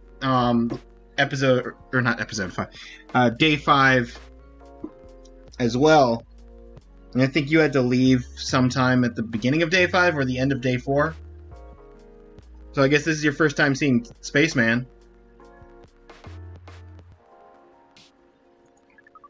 The future protector has to be someone that loves this planet more than anything else.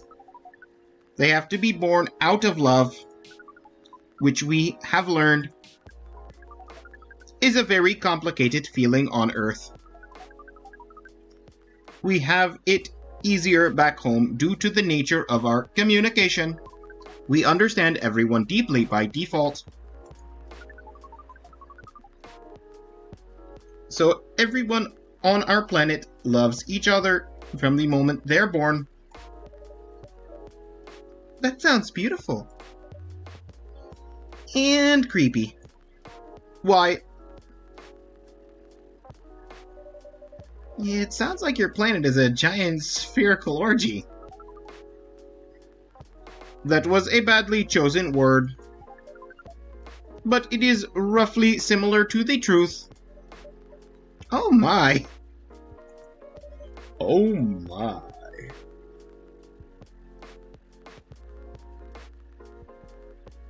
If what you say is true, shouldn't we help them to get laid with love? Guidance is all we need. Otherwise, we might be responsible for the birth of a super evil person instead.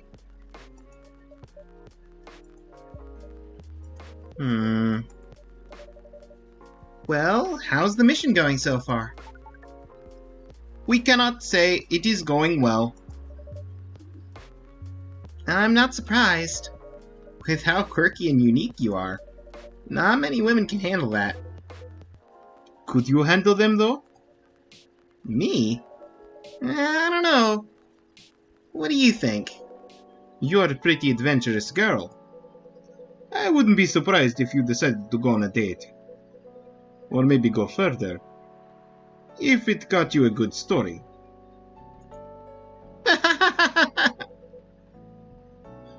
Oh, you're not offended by that? Not in the slightest. You're wrong, though. I'd go on a date with them. But I don't like to sleep around. Really?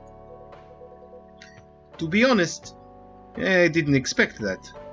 Yeah, I get that a lot. People often mistake me for someone who gets around a lot. Excuse me, miss. For what we gather, does it mean you are willing to breed with us in exchange for our stories? Wow, no wonder your mission isn't going well. I don't mind going out with you for a drink or dinner, in exchange for stories. But I'll only sleep with someone I'm serious about. But our mission is serious. It's not that. You either have to be my boyfriend or husband if you want to sleep with me. We have heard those terms before. Let us check them once again.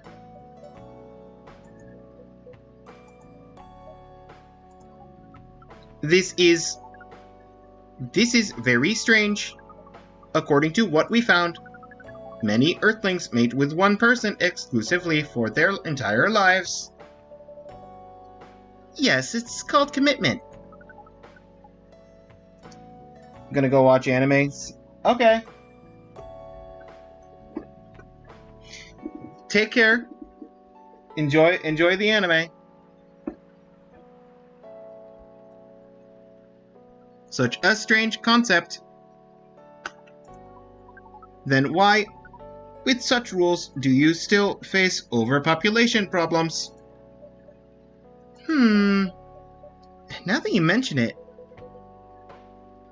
we don't have enough control of ourselves.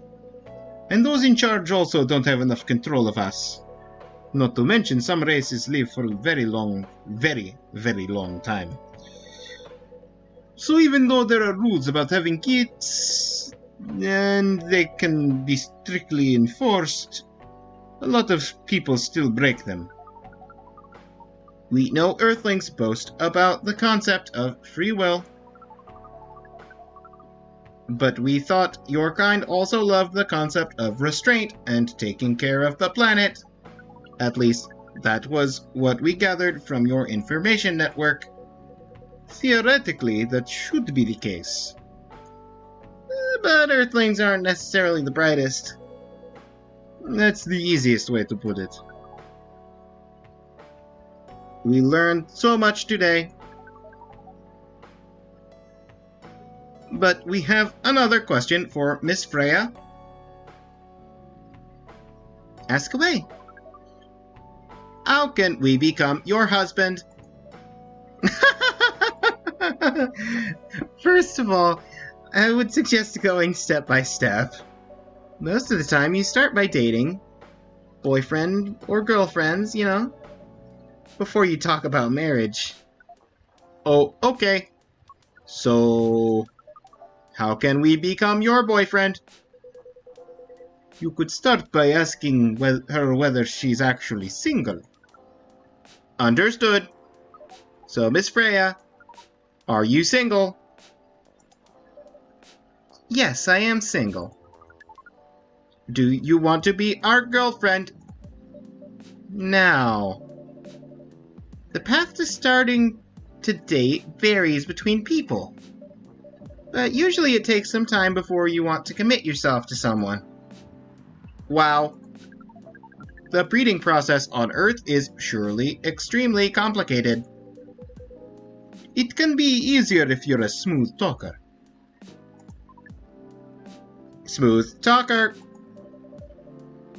Someone good at communicating with others. That would be really challenging for us. Even after all that, making kids is still in a total different league. Most women prefer it if their male partners wear condoms. Condoms? It's something you wear to prevent pregnancy.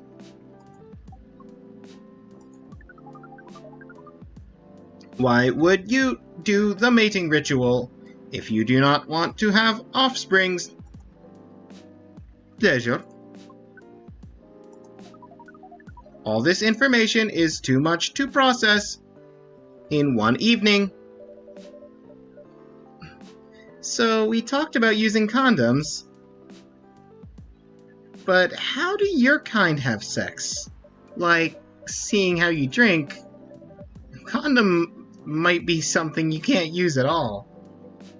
That's true. How do you do it?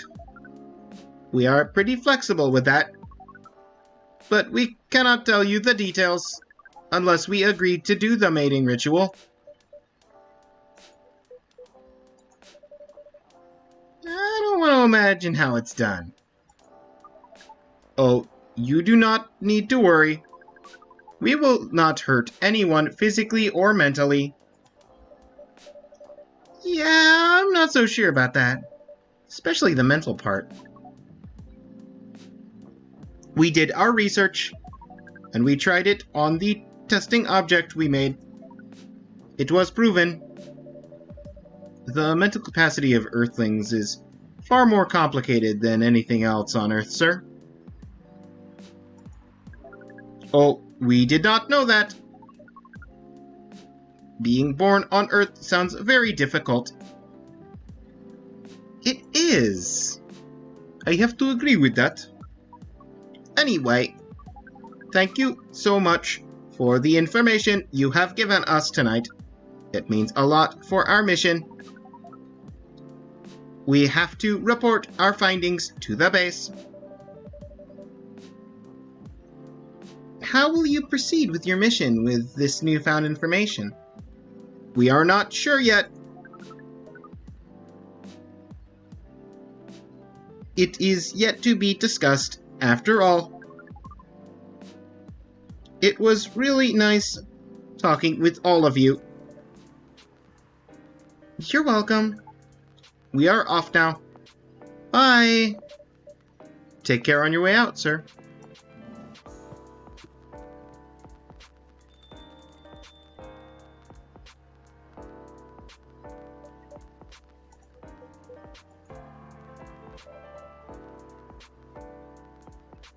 That was really something. Indeed. You said the first time they came here was for a date, right? Yeah, but their date never came. And then they mistook Miss Myrtle for their date. The game developer orc? Wow, I dreaded to think how that went. It was pretty awkward. But you can't be angry at such naivety. Naivety. I guess so.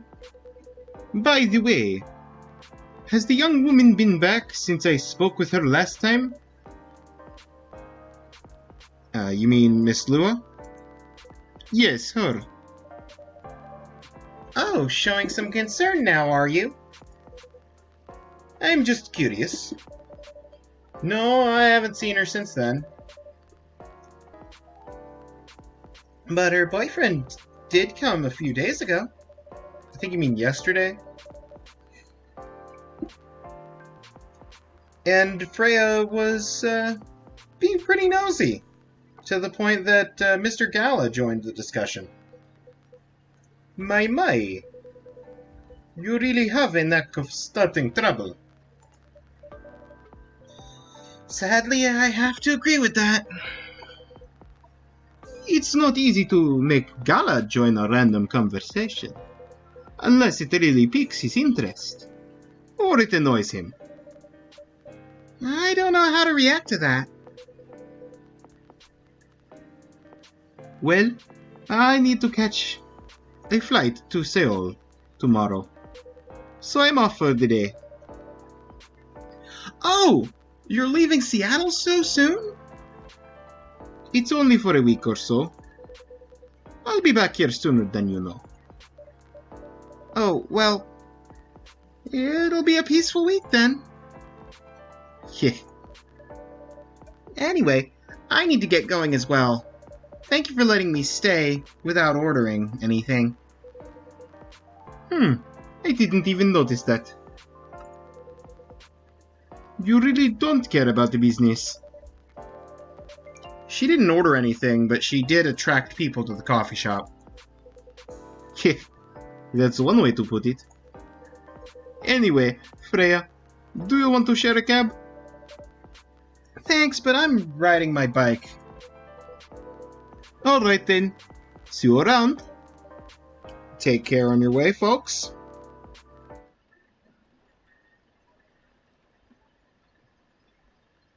Ginger chai latte. Good to calm yet warm your nerves. That's the Galahad. Got a werewolf on one side and a heart on the other.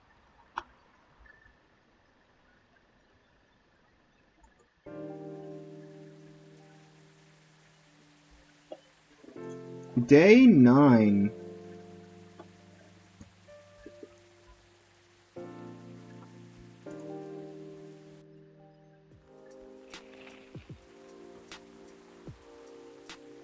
Protests arise over government treatment of Atlantic immigrants.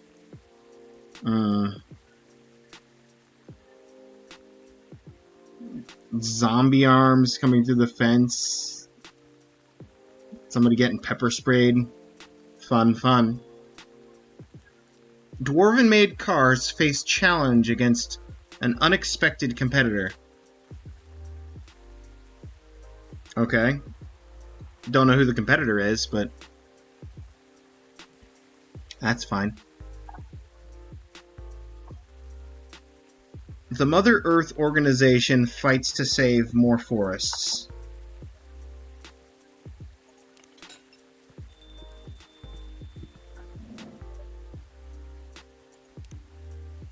We'll see who that is after reading today's story.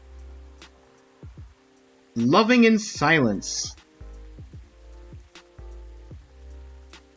It was a Saturday night.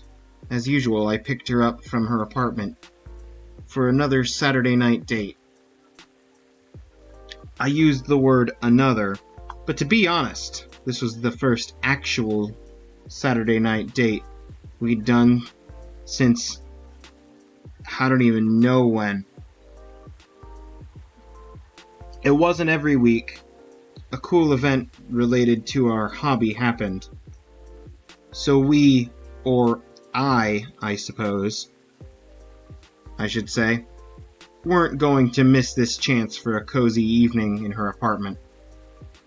We'd only been dating for 4 months, and I kid you not, we couldn't have been more different. I'm the type of person who feels restless if I don't go out on the weekend, while she'd prefer to be lock her apartment from the inside, flush the key down the toilet, and never leave again. That's why me going out to her apartment on the weekend was the fairest option for both of us. I mean, we can just order food online and chill without having to worry about the traffic. Ain't that cool? That's what she'd said whenever I asked if she wanted to eat out somewhere. That happened a lot in our first month together. After that, I just tried to get used to it. We drove to the event. It wasn't that far, but traffic's always ridiculous on the weekend. Throughout the drive, we barely spoke, total silence except for the music playing from my playlist. If she knew the song, we would sing along to the song. If not, then total silence it was. When we arrived at the event, she changed. She became the most outgoing, friendly, and talkative person around. Even I was nothing compared to her, and I usually considered myself a very talkative person. We said hi to everyone we knew, and some we didn't. Then we tried all the games being showcased there. We sat next to each other, trying one game after another, commenting on the story, art, music, gameplay, atmosphere, any other aspects you might use to judge a game. But when we played, we just played. No talking during the playthrough, or silence as if we were recharging spent energy from all the interacting she'd done before.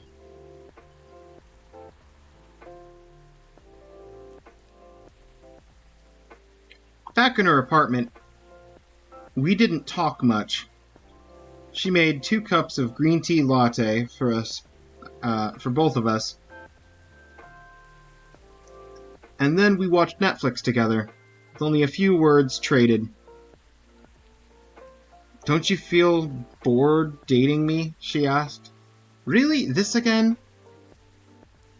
"I know, I'm sorry to bring this up again, but you were so silent today, I thought you were mad at me."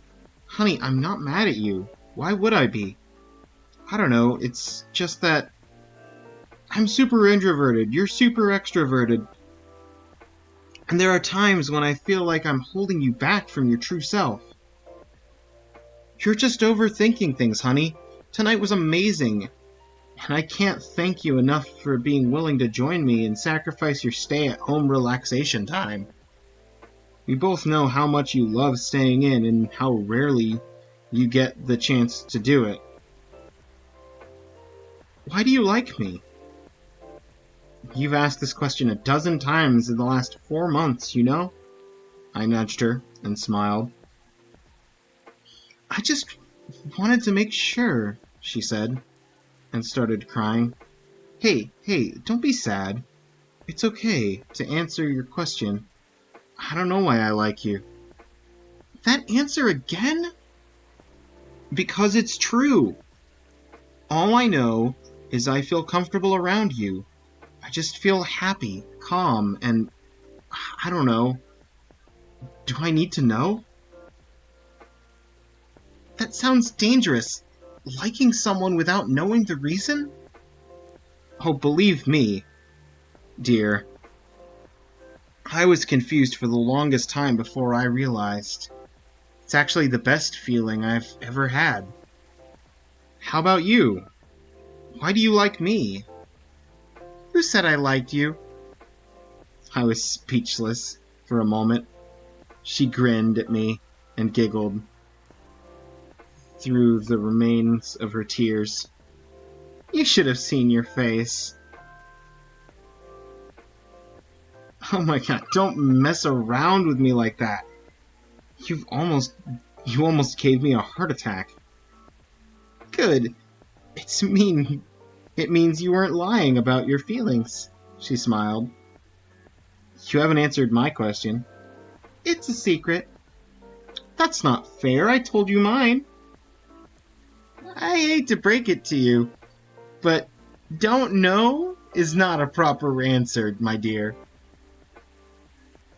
But it's an honest one. I know. We stayed silent again. So, that was my introvert girlfriend and me. My answer to her was obviously a lie. Not knowing why you like someone is super scary. But I never imagined being able to feel like that for anyone other than her. At least, that's how I wish things could be. I thought, as I drove back home, alone in my car, in total silence.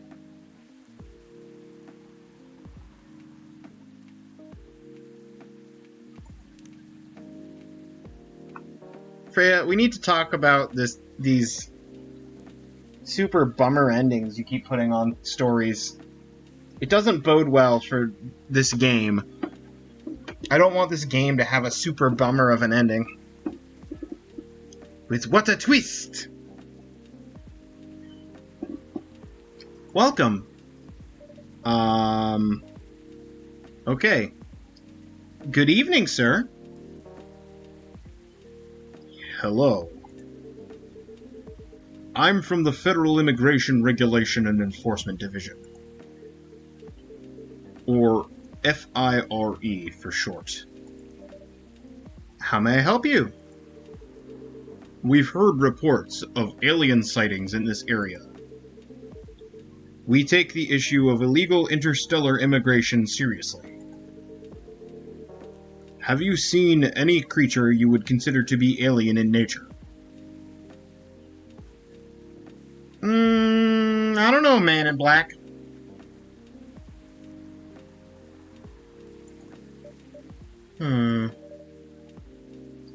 I don't think so. But what should I be looking for? What's the alien look like? We're not 100% sure. But according to some eyewitnesses, it's wearing a spacesuit or something similar. That's a pretty eye-catching outfit. You'd think an illegal alien would try to blend in better, right? To avoid attention, you know? That's a very good point. In fact, there might be a solid possibility that we've been running around after false testimonies. They are superior creatures, after all. Thank you for your help. If you see any suspicious activities, please contact us through our website. Will do, sir. You don't want a drink or anything before you leave?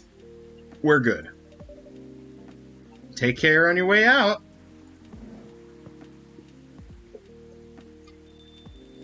And then, that was the sound of him leaving.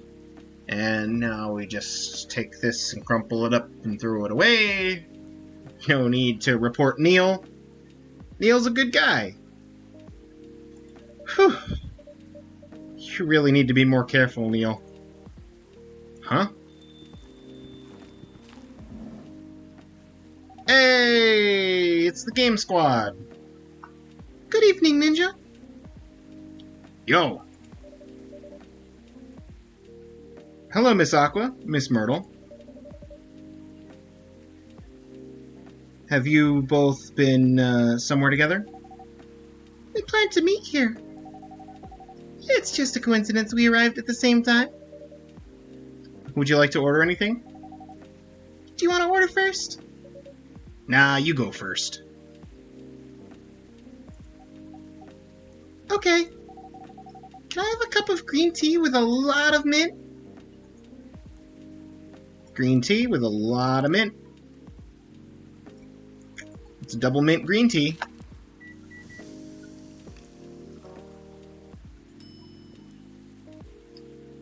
Ooh, that's got a fancy name. Marrakesh.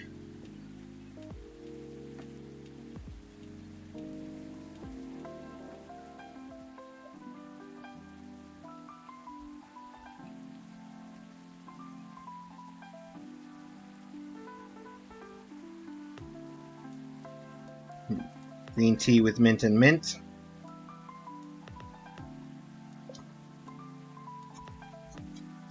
Order up. Your drink is ready. Oh, this looks really fresh.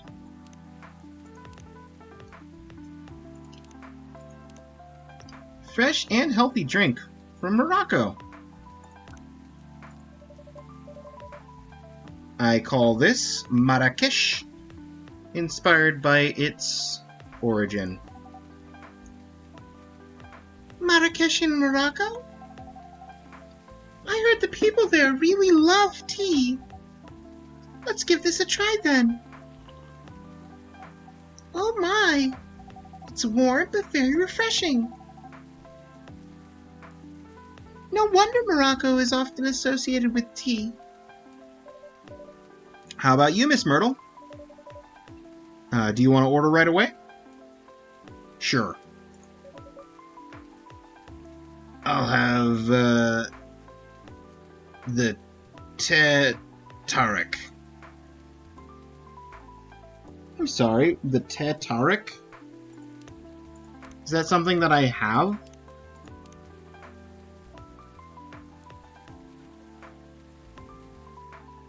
No, that's not something that I've discovered.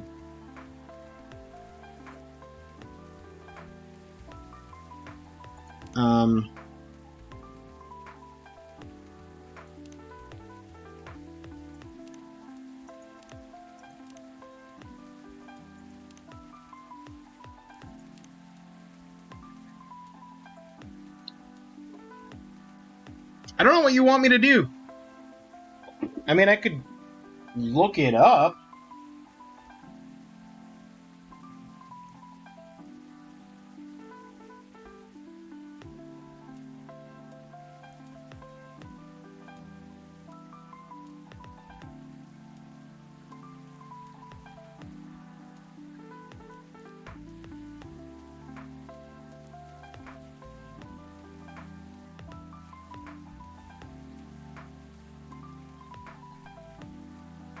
Double tea milk?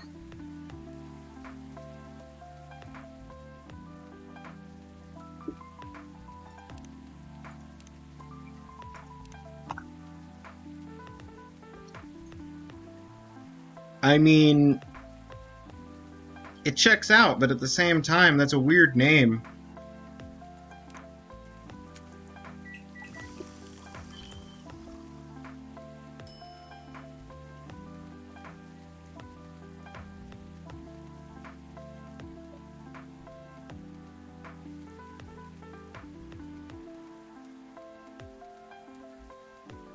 Like, you gotta give me something to work with, game.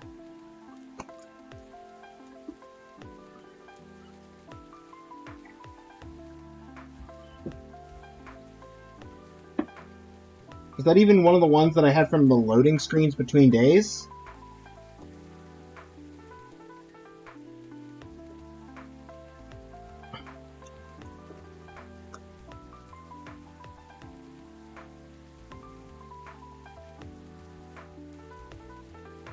No. Most certainly was not. Here's your Teh Tarik. Huh.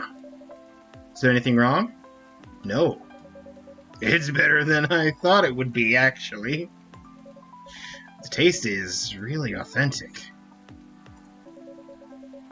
Just like the Teh Tarik you get in Southeast Asia. Thank you for the compliment.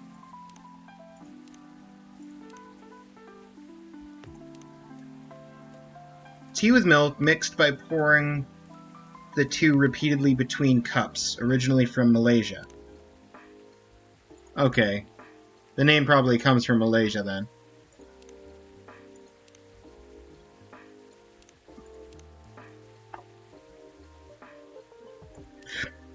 Also, that got Myrtle up to full me time.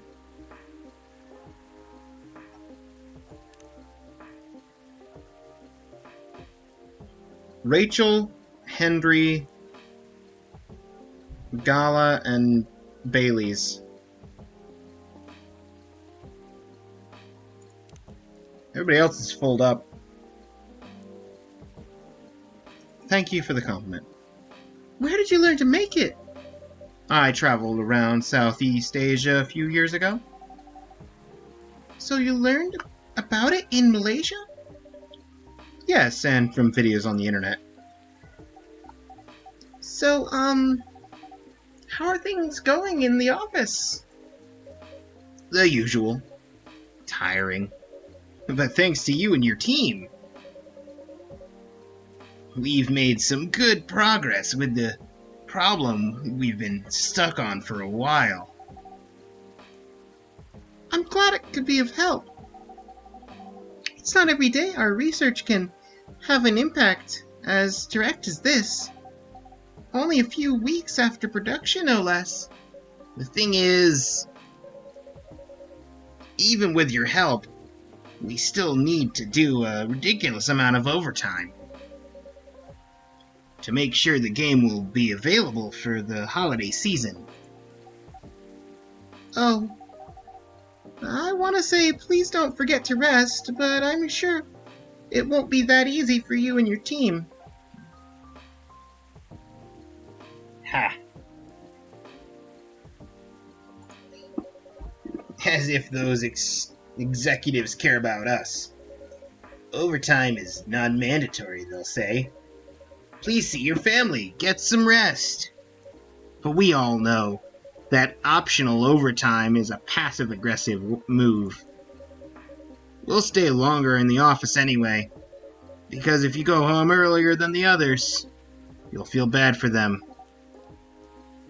You'll feel guilty. I understand so much. I hate to admit it, but yeah, it's guilt. I wish I could help you. Or at least say something to boost your morale. Sadly, I'm not the right person to give you advice about that. For guilt is something that also bothers me a lot. Even for things I shouldn't feel guilty about. And you know what makes it worse? I know the state of the industry. But it still saddens me to realize that my favorite series was born out of such sacrifice. I'm sorry I ruined the mood for everyone. Don't worry about it, Aqua. I'm not that bad off, you know. At least the company gives us a decent compensation. Healthcare, bonuses, and so on. And we're already used to this. So don't you worry about me, okay? Getting used to unhealthy working conditions shouldn't be a norm. Hey, cheer up. Remember, your research helped us out a lot. Thanks to you, the rest of the development is going to be much easier. How's your game doing, by the way? Actually, I have some good news about it. What is it?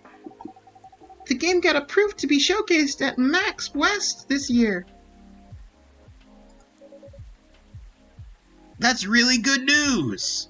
Congrats! Thank you. So, what's the problem then? I haven't confirmed my attendance to the organizer. Why? Confirm it, fast! Before they give your spot to another indie. I'm just not sure about it. What's stopping you? Cost? The booth is free for indies. It's good then, and the event's even in Seattle. You don't need to spend anything on travel or accommodations. It's a golden ticket. But I'm not that confident. You passed the selection process, right? That should be enough validation to reassure you of the game's quality. If I'm not mistaken, the judges are usually prolific people in the industry. And also senior journalists. I know. But I've told you about my game, right? It's pretty non-traditional. And thousands of people will be visiting Max, expecting Full Metal Conflict and other bigger games. Every game has its own market, you know. And you'll be in the indie area. People know what to expect there.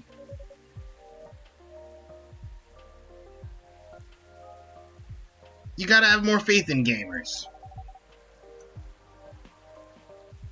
What if some haters visit the booth? What if they don't like my game and say bad things about it? Or me? That's not gonna happen. It's an expo, not the internet. People are way nicer in real life. Phew.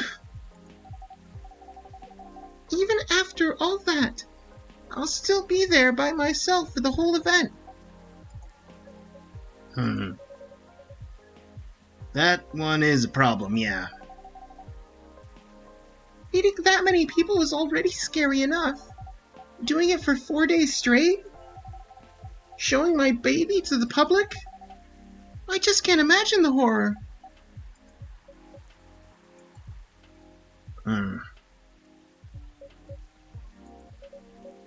You know what?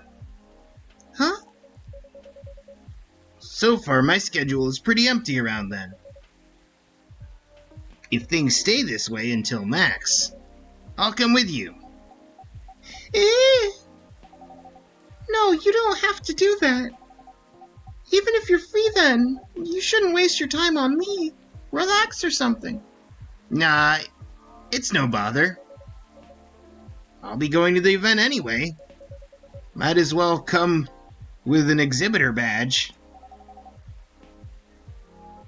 What about your company's booth? Don't worry about it. There are hundreds of us. I can just ask my lead to skip this year. But... I'm coming with you. Whether you like it or not. Oh, okay. Good. Now, what are you going to show the game on? I'll have a laptop and a smartphone. Is the expo build ready? Expo build? You're not planning to showcase the full version, right? That's the plan. Don't. I can give you the guidelines on what to have for the expo build. Do you have the game with you now? It's on my phone. I can send you the build now if you want. Do so. Okay. Got it. Now, let's see. Hello? Welcome? Oh, hello, Miss Rachel.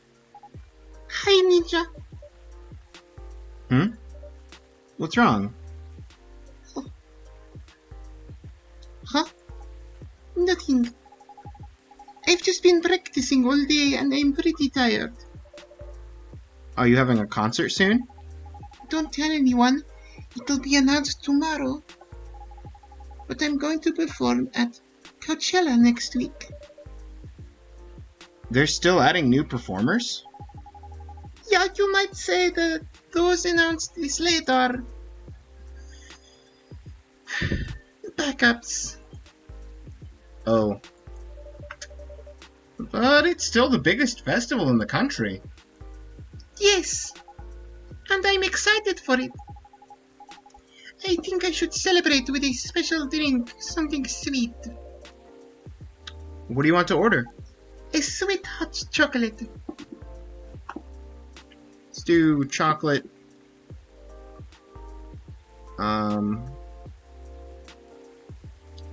Honey.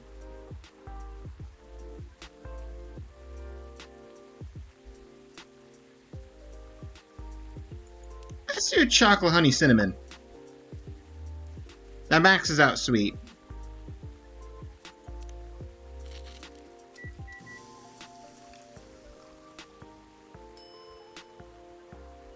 Honey cinnamon chocolate. That doesn't have a name, so...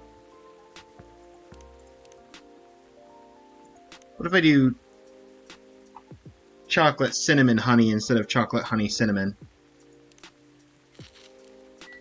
Getting a name drink out of this?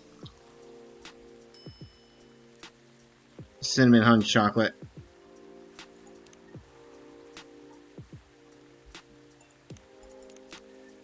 That doesn't quite max out the sweet. But if I do chocolate double honey...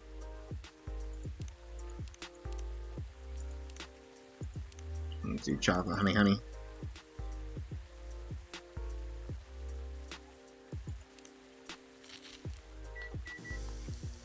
Let's just give her this. Honey chocolate.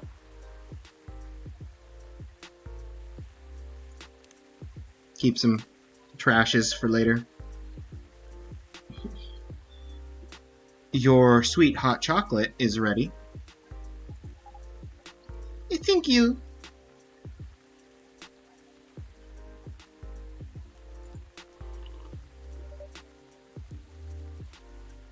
How is it? Not bad. It's not special, but it's enough. Please, don't hesitate to call me if you need anything else. Thanks.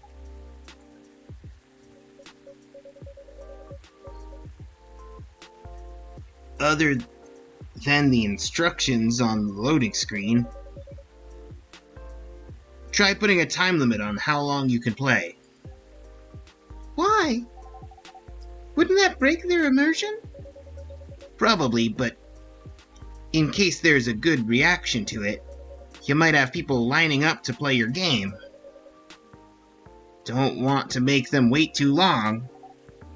That makes sense. If you don't want to put a time limit on it, try ending the demo with a cliffhanger. That should get people's attention. Noted. Ooh. Oh. Dad! What are you doing here? After what you did at the studio this evening? I was worried I couldn't find anywhere around the studio. Couldn't find you anywhere around the studio. So I thought you'd be here.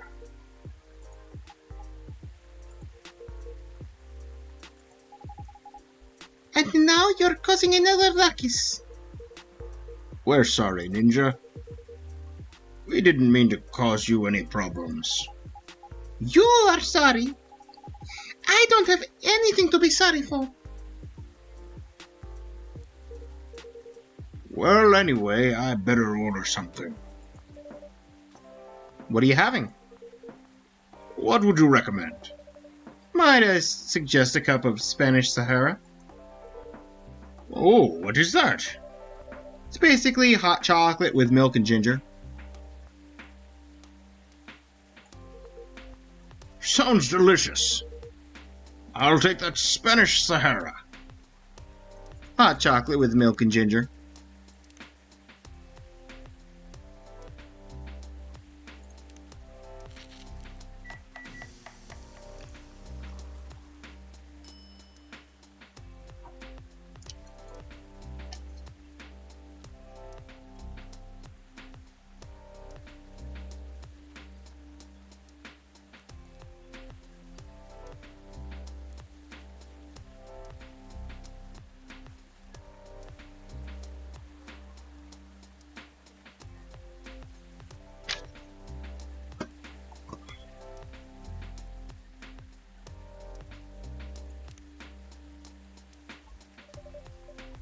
Your drink is ready, sir.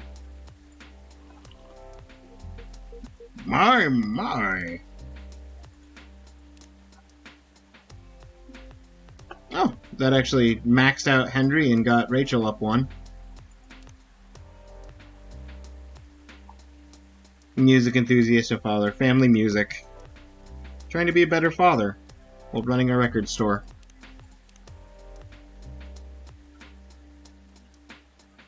Did Rachel's picture change?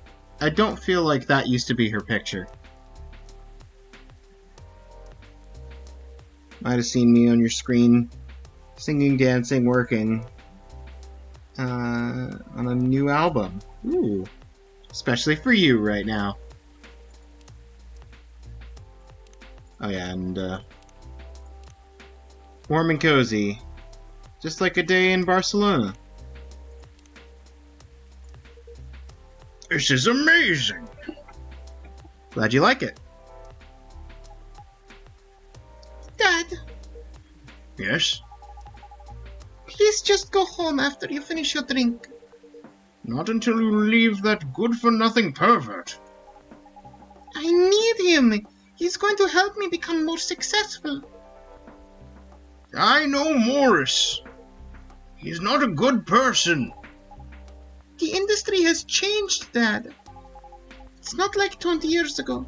Besides, since you left, he's been growing his brand, making his name, managing these stars so they become superstars. I still have my informants in the industry. He hasn't changed much. And even if he has, it wasn't for the better. You're just being paranoid. First you were afraid of how my fans would treat me, now you're afraid of the industry too. What's next? You lock me in the house because you're afraid of the air I'm breathing?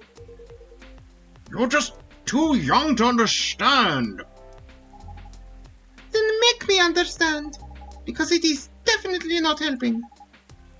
There are better ways. Didn't you learn anything from Mom? You were together for almost 15 years, but you learned nothing. Not even how to talk to your own daughter. Rachel, I'm sorry. But I'm trying, okay?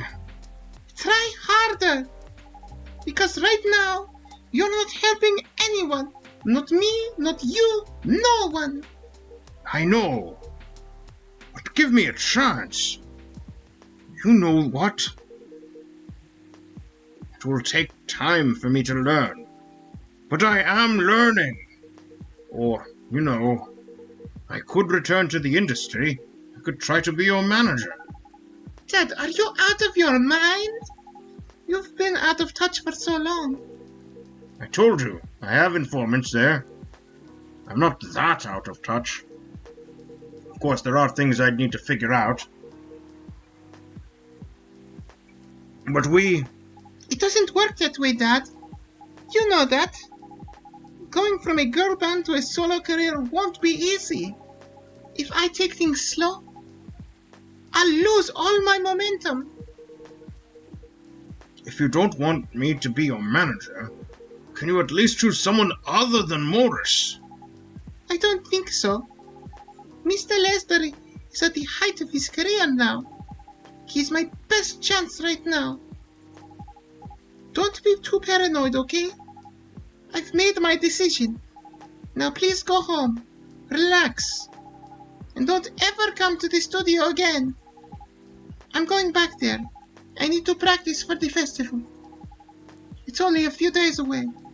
And it's my big chance to boost my presence as a solo artist. When are you going to be home? I don't know. I'll be staying at the hotel the label provided. But that's... See you, Dad. Wait, Rachel!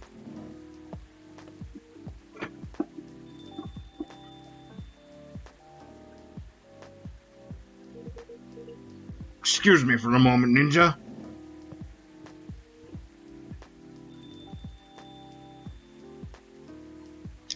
Oof. I'm sorry about what just happened. You don't have to apologize. Yeah, we're busy minding our own business, anyway. But I didn't... What? You didn't hear their argument, Myrtle? Of course I heard them. I just chose to ignore most of it. It's none of my business, is it? That's amazing. What's so amazing about that? I don't think I can do that. Dividing and focusing my attention so completely? Especially when there's an argument like that.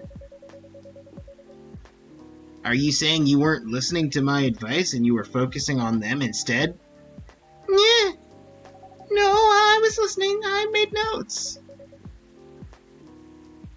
See, you didn't even realize. You are capable of focusing your attention. Now that you mention it, it happens naturally, I guess. Being born into a big family is useful after all. Yeah, sometimes we don't even realize what we're capable of doing. By the way, you want to head back now? Yeah, it's pretty late. Yo, Ninja, we're leaving. Hope you had a good time. Thank you for the drinks as usual. Please, take care on your way home.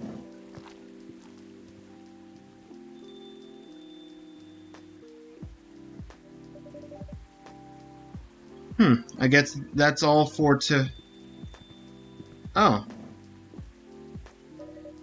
Henry's back. Oh, you're back, Mr. Hendry.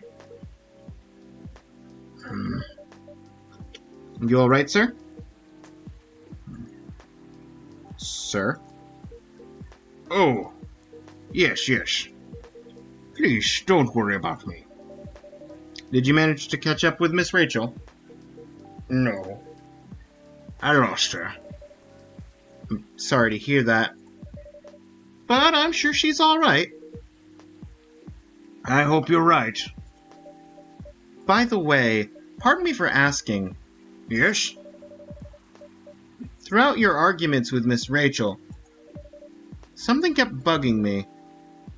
What's that? Why did you leave the music industry? Heh. Now that is a trip down memory lane. You don't have to tell me if it makes you uncomfortable.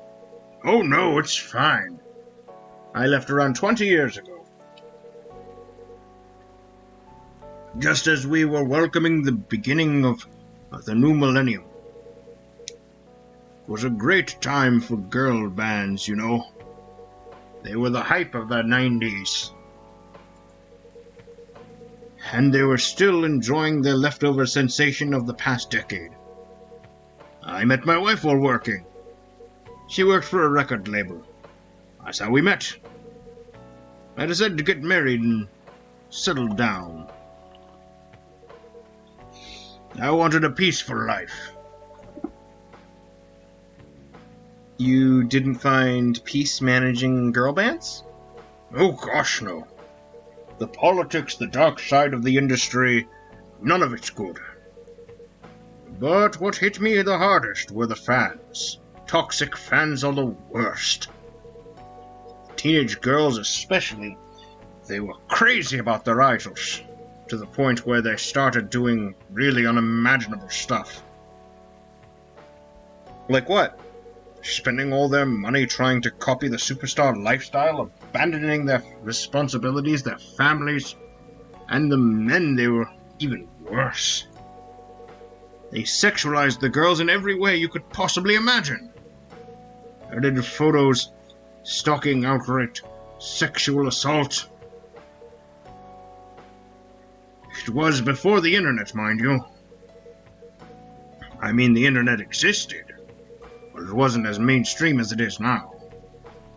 I wasn't even the target of the abuse, but it haunted me. It was everywhere. Don't talk to me about peace. I couldn't sleep back then. Not getting enough sleep is dangerous for cats. What do you do for a living now? After we got married, my wife and I opened a record store. It's not big, but we have a very specific audience. We're niche, but they love it for it. It's more than enough for our little family. You said you're still in touch with your friends in the music industry. They visit my place from time to time, and we all meet up at least once per year. Usually it's at my place. Gosh, look at the time! I should go home, too. Are you gonna be alright by yourself? Don't worry about me. I'm an old cat. We're stronger than most people think. See you later, Ninja.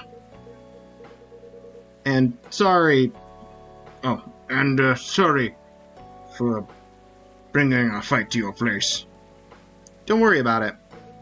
Alright then. Goodbye.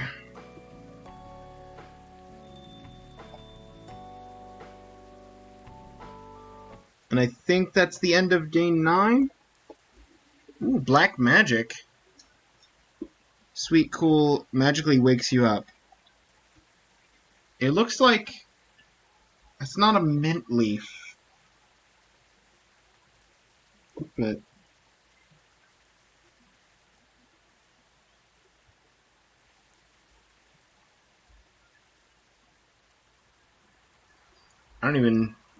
visually, I don't even know what to make of that.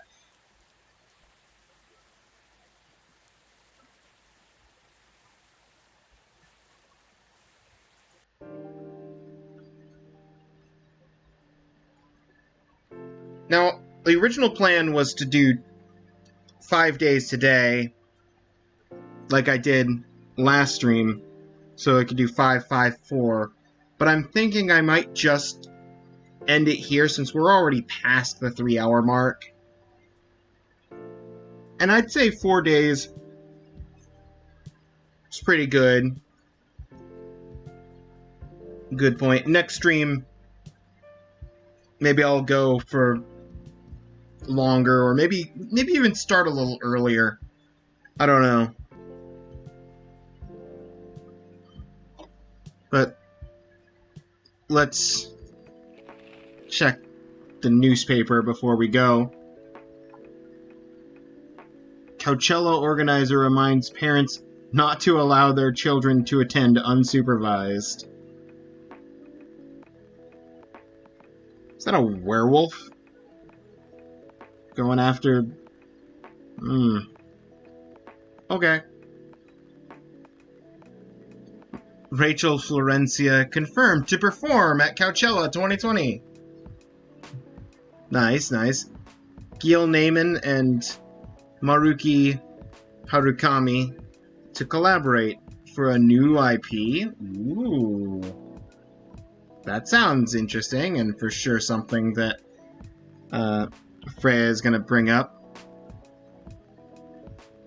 Rachel told us about this yesterday, and then this article is just concerning.